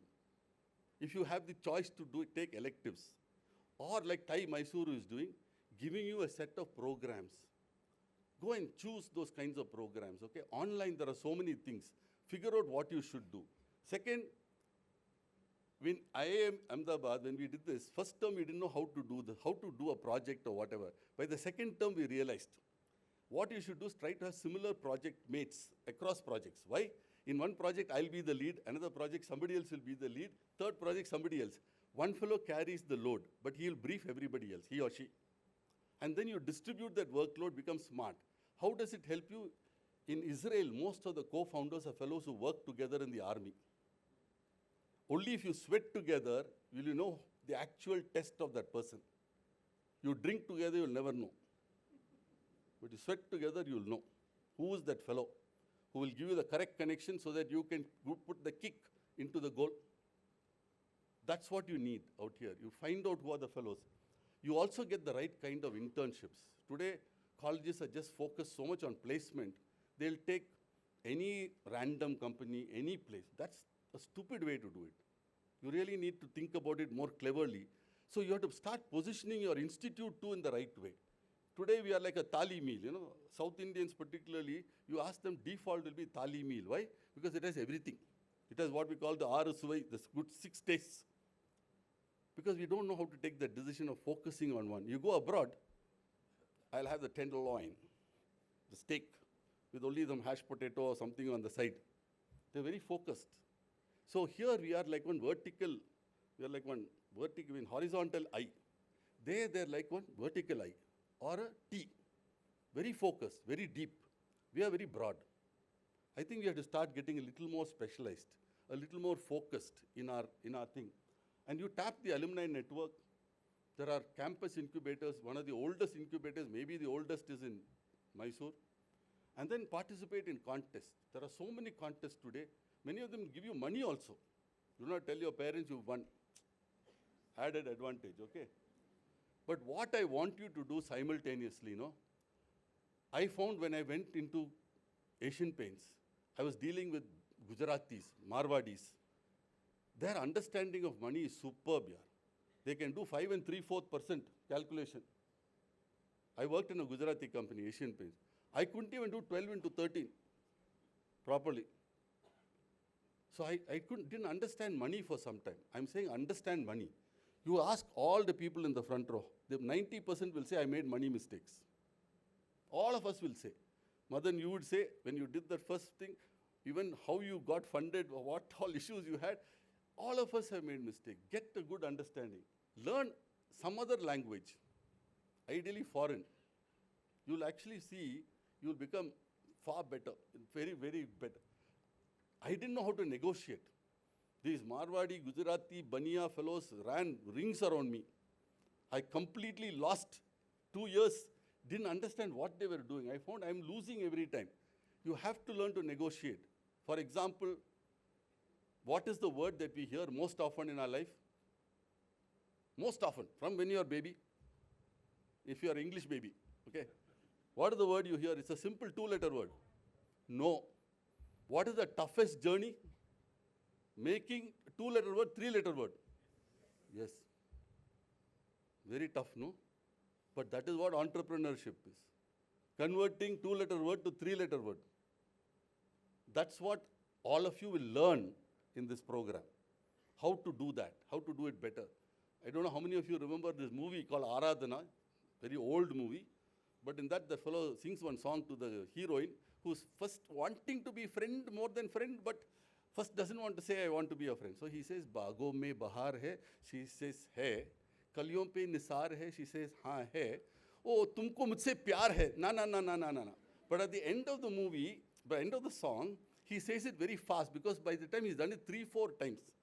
Okay. So then she gets wired into thinking that the answer should be yes. So you see, बागों में बहार है, कलियों पे निसार है, oh तुमको मुझसे प्यार है. Okay, so that's what you've got to do. You've got to get, people to get convinced about all this, right? You need all this relationship management. How many of you, think that you have a great relationship with your mother, father? Quite a few fellows. How many of you are lying? Okay, very nice, very happy. But you really need to do that. I'll tell you, the moment you hit the job, if you have lived only in Mysuru, suddenly you go to a job. All these fellows are speaking in Hindi. I don't like it. When you come from my part of the country, they'll say, Hindi teriya the poda. Okay. But you have to live with those fellows. What do? You have to manage, right? And finally, people talked about networking. Start learning that skill during this program. You have to build that network. Build it. Because only the first job comes through campus. After that, 90% of jobs are never advertised. They come only through referrals. Build that network, okay? That's why he talked about C for connections. L-U-C-K, C is connections. You need that. Huh? What should educational institutions do? Long list I put, because it's literally like a laundry list, okay? First, I think, is to start introducing some kind of entrepreneurship courses in some way. Second, I think, is to have interdisciplinary projects. Right now, ECE, all of them do tick mark, Everything should be for curriculum, for syllabus completion, blah, blah, blah. And you're stuck with a big university, Bangalore University, Anna University. My God, the courses, they're still teaching COBOL in some places. What are you doing here? Okay, so get out of all that. No, get into something more practical and more pragmatic. Then start giving credits for entrepreneurial activities. Like some colleges give you a break year to do 1 year of something, whatever, some project, come back, complete it. Even in IIMs, they've started doing that. You can go out of placement, come back after a year, and again come back into placement if it doesn't work out. Do that, no? Provide these platforms. Get linkages. Many colleges have no links. Apart from the placement HR fellows, they don't know. Many colleges, if you're above 15, 20 years old, you have alumni now in fairly senior positions. Tap them. Bring them to the college. Engage with them. You have to do all this. make alumni, faculty entrepreneurs. IIT Madras has several crorepati faculty. And some faculty have more than 4 or 5 startups. And they're all become very wealthy, many of them. So you can all, when I was studying, my professor Pulin Garg said, those who can do, when I became a journalist, he told me this, those who can do, those who can't teach, those who are in neither category are journalists. Okay, so that's what he said. But those who can't do, teach, no longer true. Those who teach can also do today. And we have to encourage that, and I'll give you a case study also. And you have to start incubator for the right reason. Why I'm saying this is many places they're starting incubator as a fraud option for placement. To pretend I can't get placement, but I'll give you incubator to become entrepreneur. Bad idea.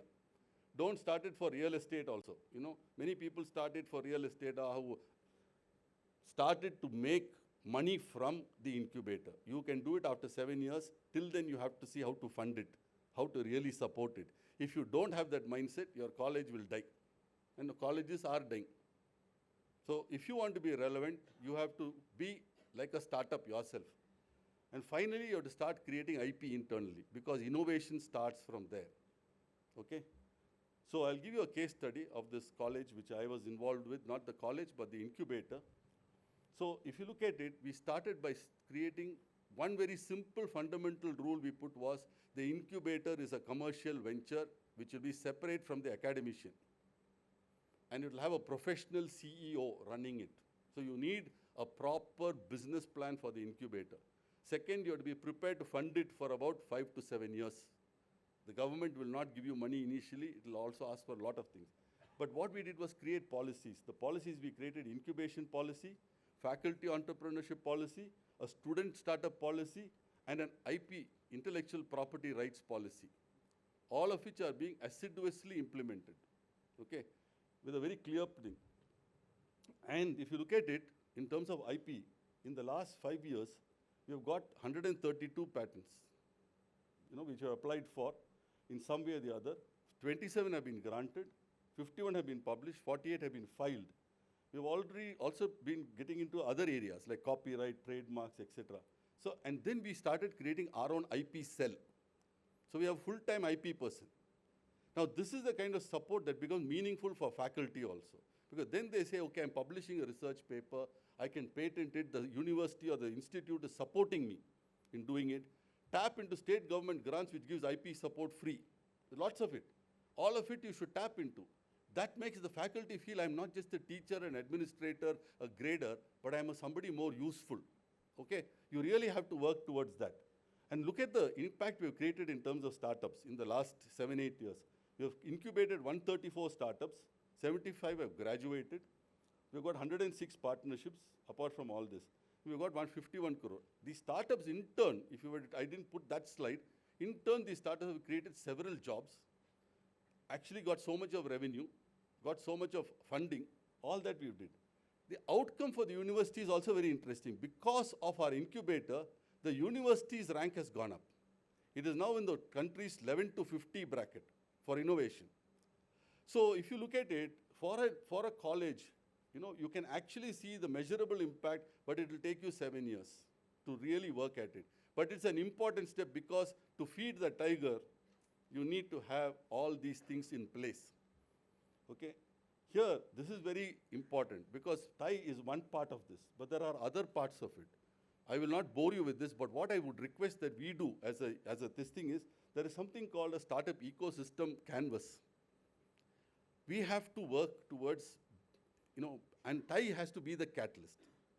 TiE is the catalyst. We can do it, okay? We have the power to do it. We have the connections to do it. We have the capability to do it. We have the network to do it. This is something that we have to work towards across chapters, across the globe. We start doing this, we can do a fantastic job. But this is something that's well within our reach, and that's something that we should do. It's an important activity, even otherwise, for us to do. Why I'm saying this is, it has worked in other places. In fact, this is not my thing. Mysuru, I think, is ideally placed. It's not a big city, it's not a widespread city, but it has certain strengths. And Chintan Vaishnav, of the Atal mission said, In Ahmedabad, there's already such a hub within 7-kilometer radius. It has pharmacy-related innovations. It has, other technology, educational grassroots innovations. And then, of course, IIM Ahmedabad is there. Apart from this, NID is there, design. Then there is ATIRA, which is the Ahmedabad Textile Industry Resource Association. There is a PRL, the Physical Research Lab. There's so many things around this. Now, all of this is in one small community. Can we not create a big cluster like this here? Is the question I'm asking all of us, all of you here in Mysore. I'm saying it's possible. But again, I would say we have to focus. And I go back to what Pawan said.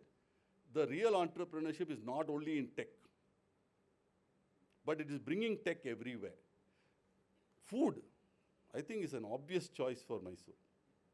Food is so big. Okay, there's so much happening in food. Tourism, again, I think is something that you should really consider. I go abroad, I can take a tour, I get a full 3-dimensional experience of what is happening. Here I'm worried first and foremost about a toilet. I don't know. There's no infrastructure. What can I do to make the tourism experience much better? Much, much better, okay? Similarly, can I look at specialty textiles or something? Possible? I think Mysore has already started some work in that area. IT, I would say specific areas, what I have in that thing shows, can you bring AI into certain areas of education? You are a good educational hub, but can you bring it to specific areas where you start into skilling also? Why are we forgetting trades? In Australia, tradies, as they call them, plumbers, contractors, masons, electricians, earn very well. Here, only Farhan Akhtar's ex-wife is called super stylist, hairstylist. Hairstylists have become glamorous. Personal fitness trainers become glamorous. Dietitians to some extent. But the rest of the guys? No. Can we make them glamorous, make them technology enabled, make them better? We can, okay? We can probably do it. Chinese conventional medicine, traditional Chinese medicine is big today, but Ayurveda is still dissed. Can we bring back some of those things using AI, getting some standards in place? We can. Can we not do it using the colleges? Yes, we can. So my submission to you is there's a lot of good work that we can do, and it's all possible here. So very simple for you guys, coming back to the students, I'll end with you. It's not a career choice, it's a lifestyle choice. Chandu Nair going by Asian Paints, flying by air, staying in 4-star hotel. Entrepreneur, that time we still had 3-class sleeper. On the floor, newspaper. Staying where? Murugan Lodge. Okay, we've all gone through this journey. So you have to make a lifestyle choice. Second, overnight success, whether Lionel Messi, whether Shah Rukh Khan, they say it takes 10 years, Shah Rukh says 20 years. It's not easy, it's tough. Very, very tough. But I remember what one good entrepreneur told me. Chandu, if you are willing to work a few years like no one else will, you can live the rest of your life like no one else can. Okay? It's a very nice line which I remember, okay? So today, I myself don't have my earphones.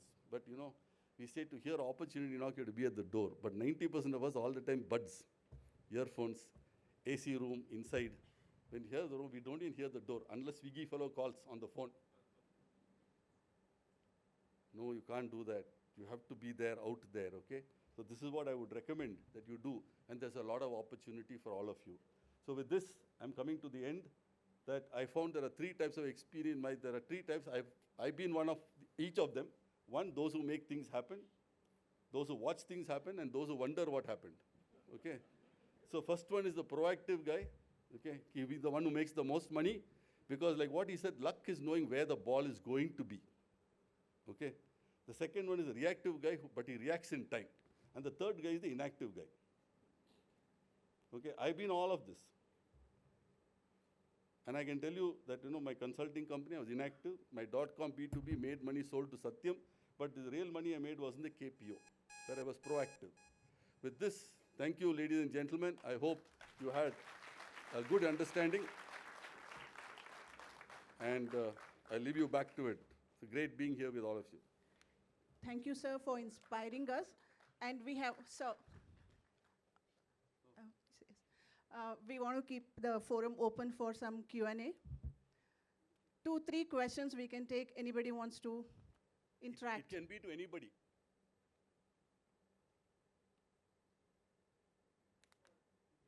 Yes. Yeah, that's what I thought. Okay. And sir, I request you to be on the stage to receive the memento from Mr. Dharma Prasad.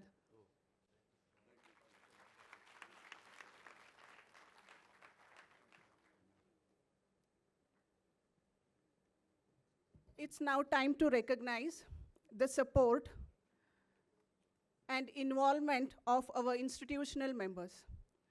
And we want to recognize their efforts to make this NeXt Founder Program to get inaugurated in front of all of you. And we have colleges and the teams. I invite them one by one and request our guests to present the mementos to them. And first team is Dr. G.B. Krishnappa and Lokesh from VVCE. I request Mr. Madan Padaki to present the memento to them.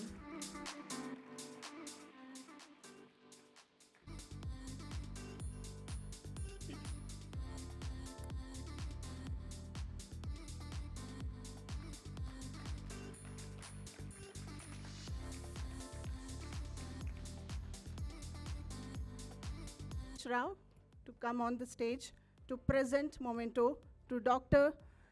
Shivakumar M, Principal GSSS.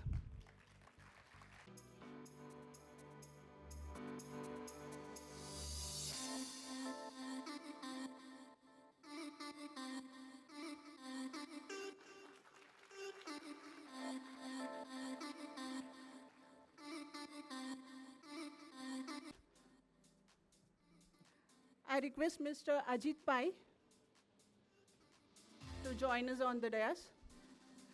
And can I request Mr. Nagarajan Srinivasan to join us on the dais to present the mementos to Professor Kishan from MIT, Mysuru.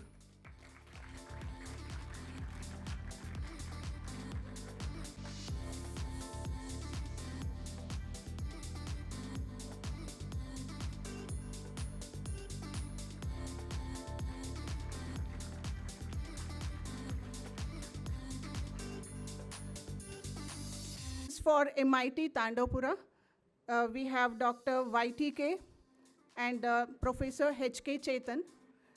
I request Mr. Chandu Nair to come on the dais to present the memento.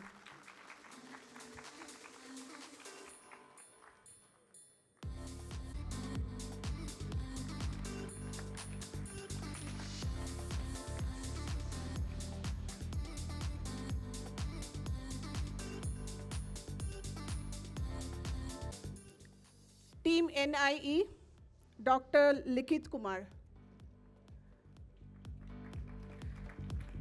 I request Mrs. Shubha to come on the dais to present the memento.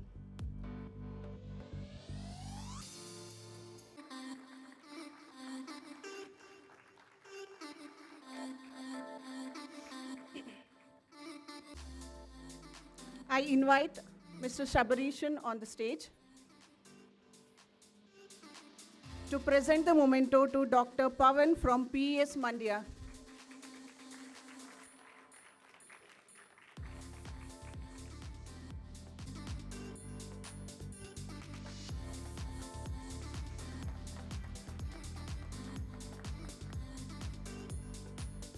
Bhaskar Kalale to present the memento to JSS STU. I request the representatives to join on the dais. Musa to please come on the stage and join me.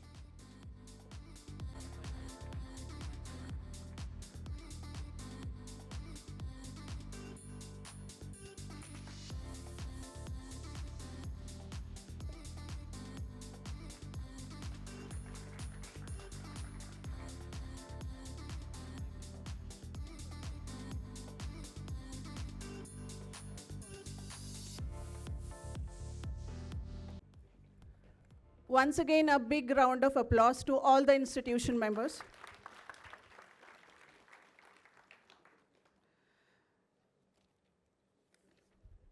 So now it's the interesting part. We have students who have turned into entrepreneurs. So we have a panel discussions with them, and later the forum will be open for the Q&A with them, interaction with the team. I invite Shrinkala on the stage. Shrinkala is the co-founder of Inside Out.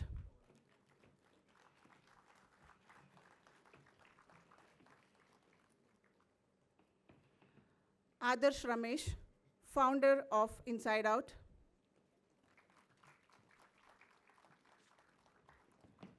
Bhuvan PM, founder in making from Excel Public School.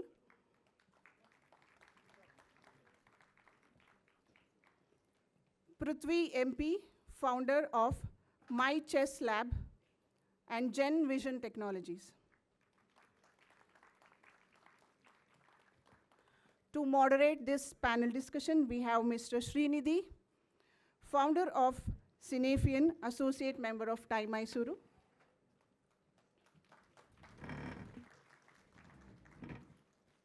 I think everybody still needs a second round of tea. Bhaskar, sir? So, for the past 2 hours, we've been sitting and listening to the dignitaries on stage. And the theme of this evening's event seems to be silence. The MC, till the very last speech that we heard, we've been talking about silence or getting the audience to interact, right? So one point that was made by Mr. Pavan Ranga was to make a decision. And I think everybody here has already made a decision to become an entrepreneur. Entrepreneur Dr. Madan Padaki said we should not call them students. So let's call them entrepreneurs, rather young entrepreneurs or entrepreneurs in the making. So welcome once again to everybody. We have with us 4 young entrepreneurs, soon to be entrepreneur and already entrepreneurs on stage. We'll just take a quick 2 minutes, give them the mic so that they can introduce themselves, starting from Shrinkala. Hi everyone, my name is Shrinkala, and I think not so young anymore, but in 2019 when we founded Inside Out, I was pursuing my PGDM, and while still in the second year of PGDM is when we founded Inside Out. So that's a little bit of introduction about me and my company, and of course you'll get to know more during the course of this interaction. Thank you, Shrinkala. Adarsh? Good evening, everyone. I'm Adarsh, and I never miss an opportunity to have the mic and to talk, so that's why I'm here for the second time today in another avatar. I'm also a student turned entrepreneur. My first venture, which is a non-profit, I started in my second year of engineering. It's called Project Reach Out. Immediately on the day I finished my final exam of engineering, I started Desi Adda as my second venture. And in my second year of engineering also, unfortunately, to my dad's wishes of me going abroad and taking a job, but with his support still, I started Inside Out along with Shrinkala. And now also, I have another venture, another brand called TiE Mysuru, which I've started again along with Shrinkala. So constantly doing something new and not being able to settle down is what defines me, I guess. Thank you, Adarsh. Bhuvan? Good evening, everybody. I'm Bhuvan. I'm a grade 12 student in Excel Public School, Mysuru currently. I've been into ideation, tinkering. I love computer science a lot. I'm into STEM. And we have a lot of ideas and tinkering projects going on in our school, back in our lab. And one day we hope to, come to a platform such as TiE as an established business like the other members on my panel, so that we can also make a change in our aspect, in our field, whichever we are in. And as Madan sir rightly said, create more employment for the country and more revenue for people, a salary, or increase the GDP of our country. That's our aim in the long run. Thank you. Thank you. Prithvi? Hello everyone, I am Prithvi. I started doing chess classes during COVID time, still when I am studying BSc. Now after completing my MS in physics, I started solving a problem which I found during doing the chess classes. So that is the idea of my chess lab. Thank you. Thank you. All of us have used Google Maps at some point. So while we are navigating on Google Maps, if you miss a turn, if you cross your navigation, you have a warning, make a U-turn as soon as possible. But we have four panelists here who forgot that they can be an option for a U-turn, and they kept heading straight in their entrepreneurship journey, right? So they made a decision that it's not just enough to look at books, listen to professors. That effort is nothing for them. They wanted a little more zeal, a little more push. They said it's okay to be just surviving on Maggie and coffee at sometimes. And rather than watching Netflix movies, binge watching, they said, let's forget Netflix and do something more. So let's move ahead, and we'll ask them one by one as to why they started this journey and what they foresee for their future, okay? So Prithvi, let's start with you. While the rest of us students, or during even us elders during student age, we were thinking of bunking classes and maybe going and watching a movie at the cinema hall. You decided, even if you bunk class, I'll do something through entrepreneurship. So what was your decision-making moment? When did that come? I wanted to be sure, like, I am not ready to ask money from my parents. So I want to earn something. So on the go, I need to learn something. So I started this journey of doing chess classes. Okay, thank you. Shrinkala, you mentioned that you have an MBA, or your idea of a startup came up during your course of MBA. So what caused you to come up with that decision during your course? Okay. I wouldn't say there was one specific reason per se, but there was a lot of time that we had after college and even during the classes sometimes. So unfortunately, at that time, there was not a lot of extracurricular things that you would get into. So what we started doing was we started coming up with ideas of our own. And I would say that it was accidental. My trajectory wasn't that I want to become an entrepreneur, but I wanted to pursue an MBA, go and do a corporate job, earn some money, and then start a business. That was my trajectory that I had planned for myself. But during the course of looking for things to do, learning new things, we just happened to stumble upon this idea by chance. And then the reason why we continued with it was because we were enjoying the process. I will honestly tell you, at some point we felt like superheroes. We would attend the classes, and then in between the 10 minutes break that you would get for 2 classes, we were on client calls. And then we would again attend the classes. During the lunch break, we would skip lunch, run back to the office, attend a couple of meetings, delegate job to a handful of employees that we had, and then run back to the college. So back to back, the entire 9 to 10 hours of the day was going into managing and juggling between work and classes. So that was kind of fun at that point. I know it's not sustainable in the long run, but because it was an MBA course, it was just 2 years that we had to do that stressful lifestyle. But yeah, like I said, it was a little fun, so I got into it. So Adarsh, you are the co-founder of Inside Out along with Shrinkala. During your, you also started your journey as a student entrepreneur or a young entrepreneur.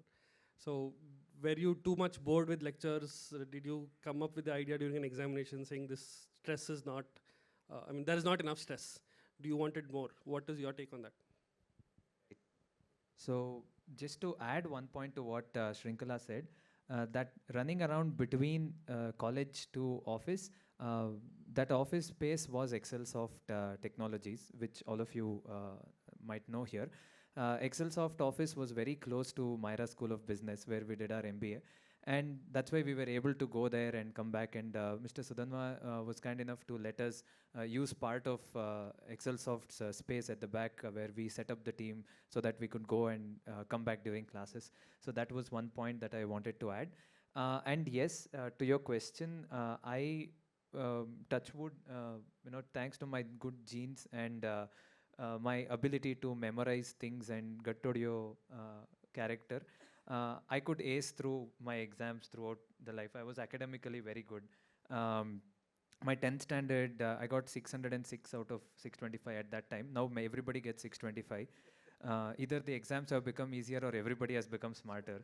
But I was so, disappointed at that score that I didn't come out of my room after I got the exam results. I was sitting in my room and I was crying, and my teacher had to come home in 10th standard. My maths teacher, his name is K.R. Pradeep, and he said, "You've done great, you've got 99, don't worry." And then I applied for revaluation. at that point of time. And then that revaluation also, I didn't get more than 2 marks. Then I took my dad and went to Bangalore to the evaluation center and told I want to see this. They do that evaluating your paper in front of you. Applied for that and then got 2 more marks. And then I got 610. So I've been competitive always. And I was good academically. And then in my 12th also, I got some 570 or something. I believe 579, I think 580 was the highest. So I was second back then also. So I never thought studying was a challenge. So when in engineering came, most of the students here will agree with me that first year is a continuation of 12th standard. Last year is a entry into project or a job. So you pretty much have the whole of last year free to yourself. So, well, that's why, I wanted challenge in life. I was too bored and I didn't want a corporate job at all.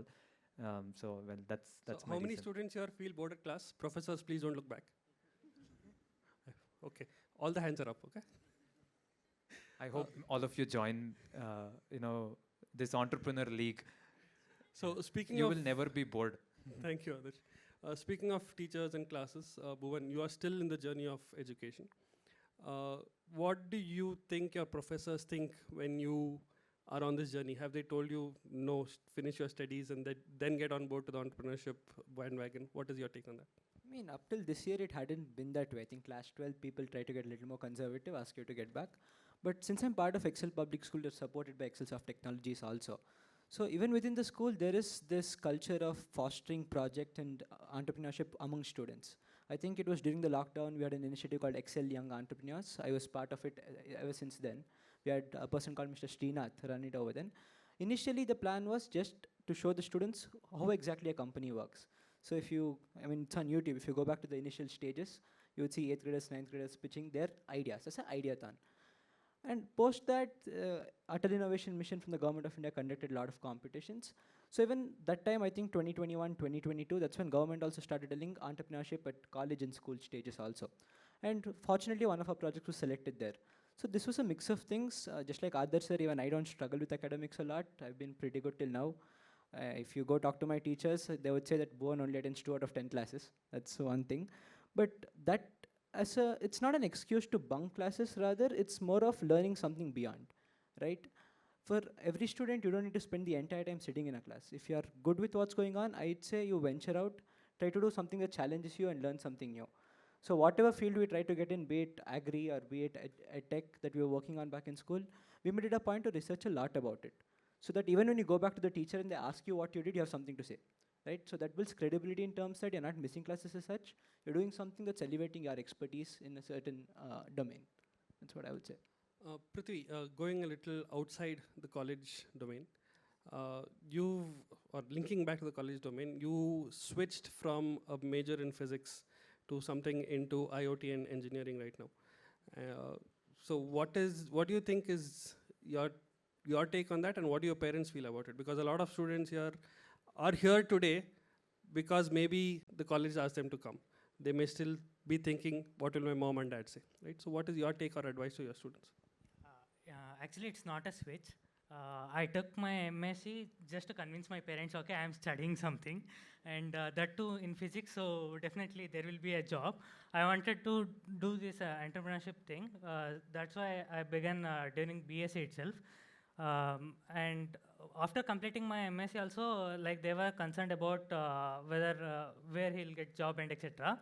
I said, okay, just give me time till February. So everybody will be reading for NET exam. I'll be preparing for my startup. So if I fail, okay, I have something in backup, that is MSc Physics. So that's how I continued my journey from BSc. So it's not a switch. Thank you.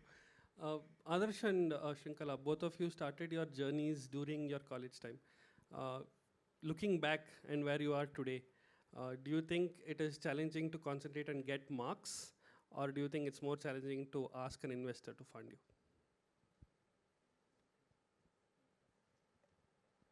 I think it's not really challenging to get marks as long as you pay attention in classes. I think I've not invested many hours outside of the class studying extra things, because if you pay attention at the college level, it's kind of enough to get good marks. But yeah, seeking investment, that's something hard. But I think Adarsh will elaborate on that. We've been lucky enough because we didn't have to seek investment. Mr. Sudanva sought us because he liked us and he believed in the idea and the team that we had built up until that point. So yeah, I think marks not so much, but investment, yes, it's definitely tough because you need to know and have a certain level of understanding on why you're seeking that investment and what will you do with that money going forward. And of course, how will you multiply it and give back to your investor? You have anything to add on to that? Yeah. What I want to say is about investment. It's not necessary that everybody should get an investment for their business. Investment is needed in the form of various things. Investment can come from your parents itself.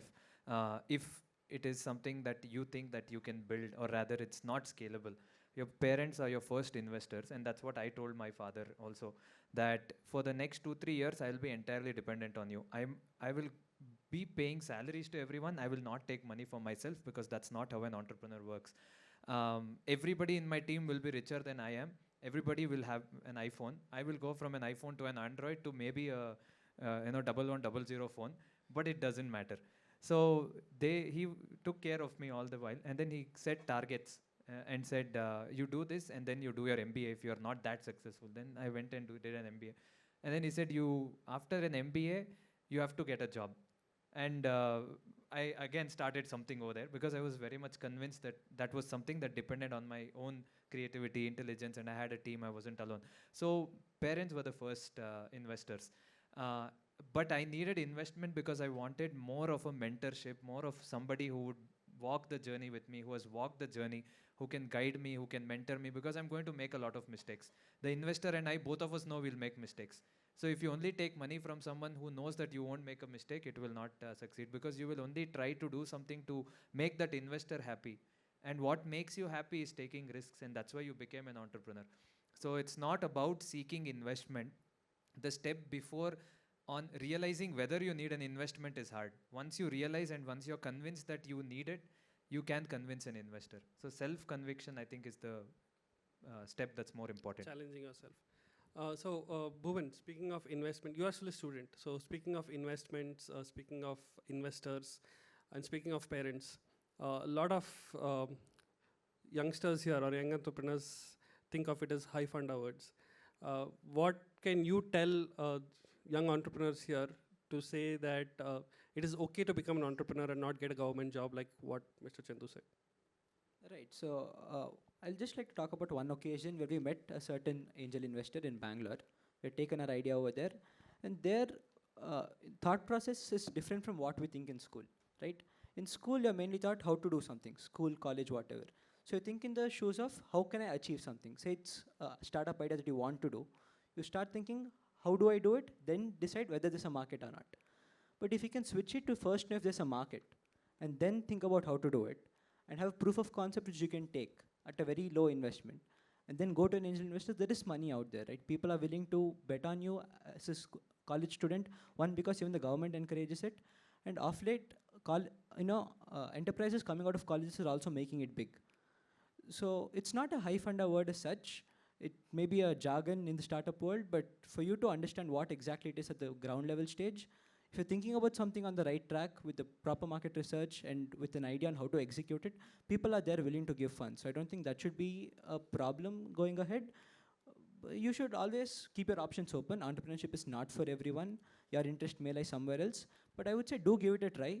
It's okay with failing. You just have another lesson to reflect back on 10 or 20 years later.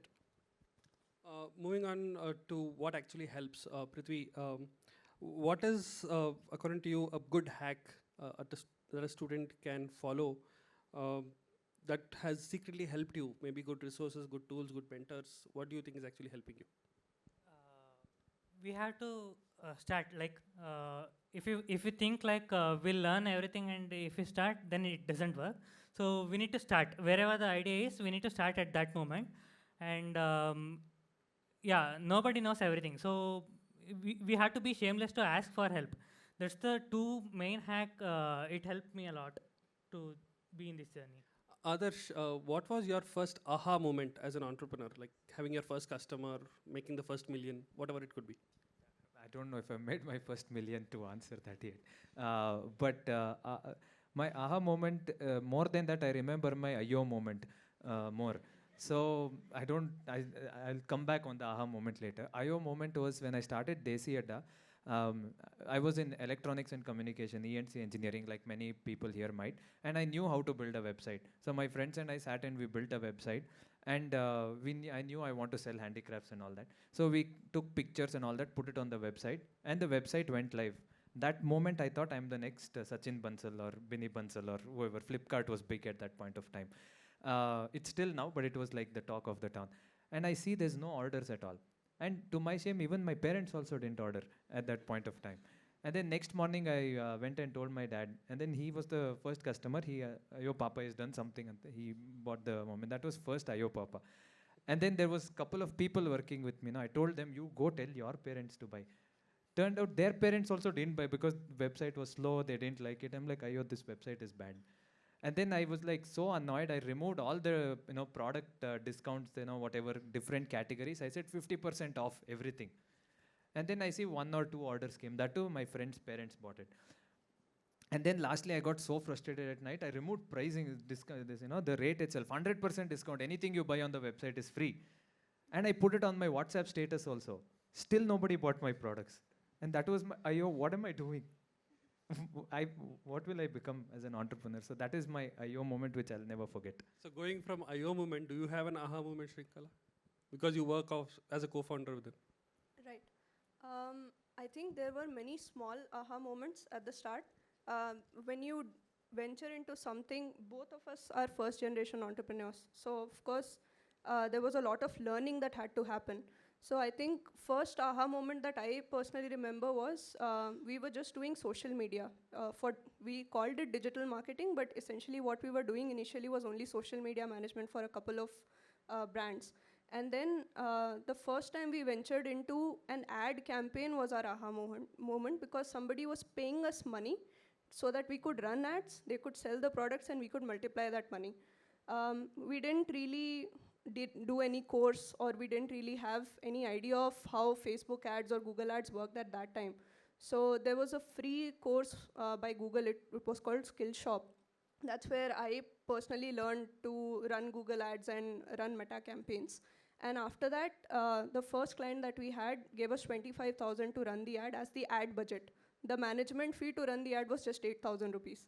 But that 25,000 of ad budget was turned into, I think, 50 or 80,000 in sales. So that, I think, was an aha moment because that was a direct return that we could see of the efforts that we had put into that campaign. So, Bhuvan, you are somebody still in the journey, and you are juggling a multitude of learning different subjects in class, also going through the entrepreneurship journey. What would make you think that it is worth all the sleepless nights that you're having at the moment? I mean, when you initially start out, it's a new place. But once you are accustomed to what exactly you're doing, you get so obsessed with it that you just can't not do it, right? That's how I would put it. Because when we started out, it was something new. But as we spent more months, years together, it felt like this is what we want to do in the long run also. Because we also saw that how we started off and where we have come. We got a CSR grant to develop a POC. Once you see a machine going from paper to product, at least to showcase it to somebody, this is a fulfillment that you can always reflect about, which makes everything so worthwhile. Like even if you think about the small things you've done or I've done in the past 2, 3, 4 years, I would say it's something that can make a good evening conversation where you can tell this is what we had faced, this is what we overcame. And all of that we learned so much more that's going to help us in the next 10 years.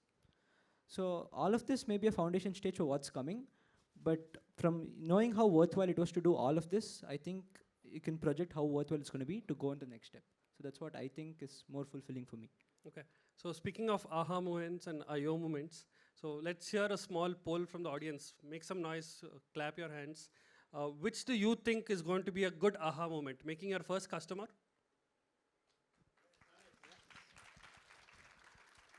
What about a first investment? Or proving your family and relatives wrong?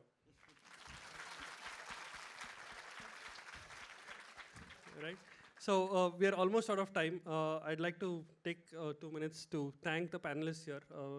We have a lot more questions, but in the beginning, Dr. Dharma Prasad asked, how many of you want to be entrepreneurs? And I think almost every hand went up. So if you are still, after the 2+ hours journey, I'm not asking if you are still, I'm sure you are still wanting to become entrepreneurs or young entrepreneurs. The entire panel team and all the seniors here are available after the discussion. Please stay back and have discussions with them, meet up with them, and build your connections. And like entrepreneur Dr. Madan Padaki said, wishing everybody the very best of luck. Thank you.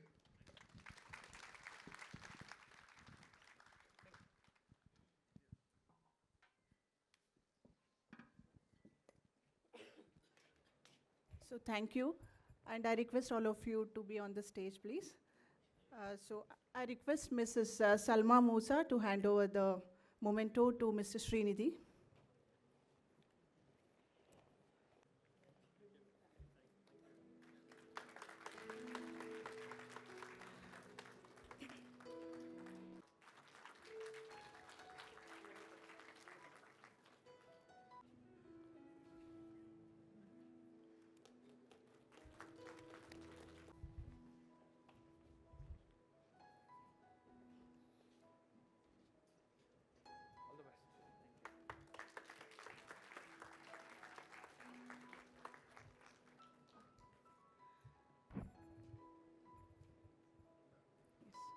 So I know you all have a lot of questions to ask and interact with all the speakers, and there will be so you want to have a longer session or a shorter one? Yes? Shorter, long? TiE Mysuru family. What an amazing day it's been. I've been here to say a big heartfelt thank you to everyone who made this today's NeXt Founders an event so special. First, a huge shout to TiE Mysuru. You guys are the real MVPs.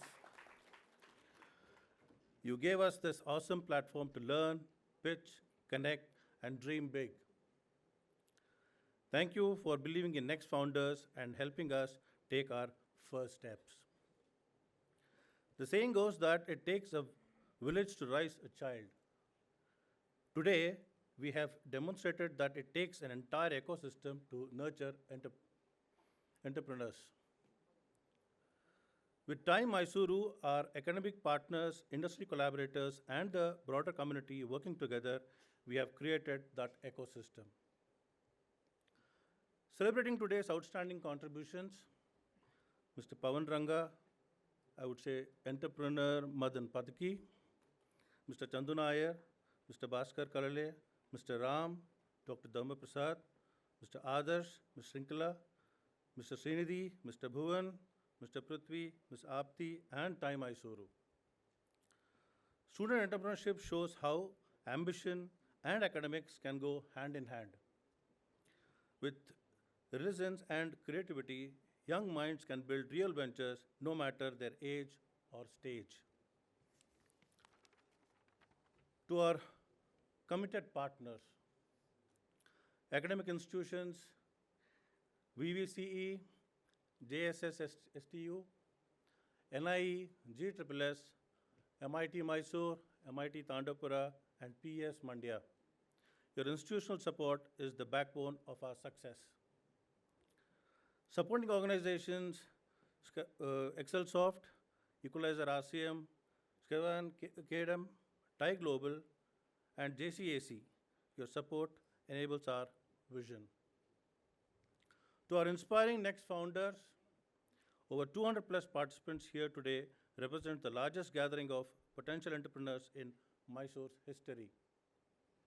As co-chair, I personally committed to your success journey.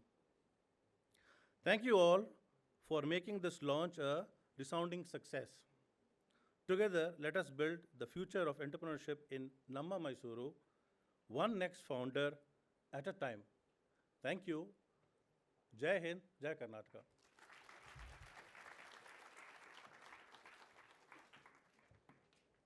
Thank you, Mr. Manju. Have to go to first floor for high tea and interaction with all the speakers, and it will be a networking high tea, and I request all of you to join on the first floor. board members, institutional members to come on the stage for a group photo, and all the guests. Can I request all the chief guests for the day to join us on the stage, along with the institutional heads? And all the TiE board members who are present here, can you please get on stage, please, for a quick group?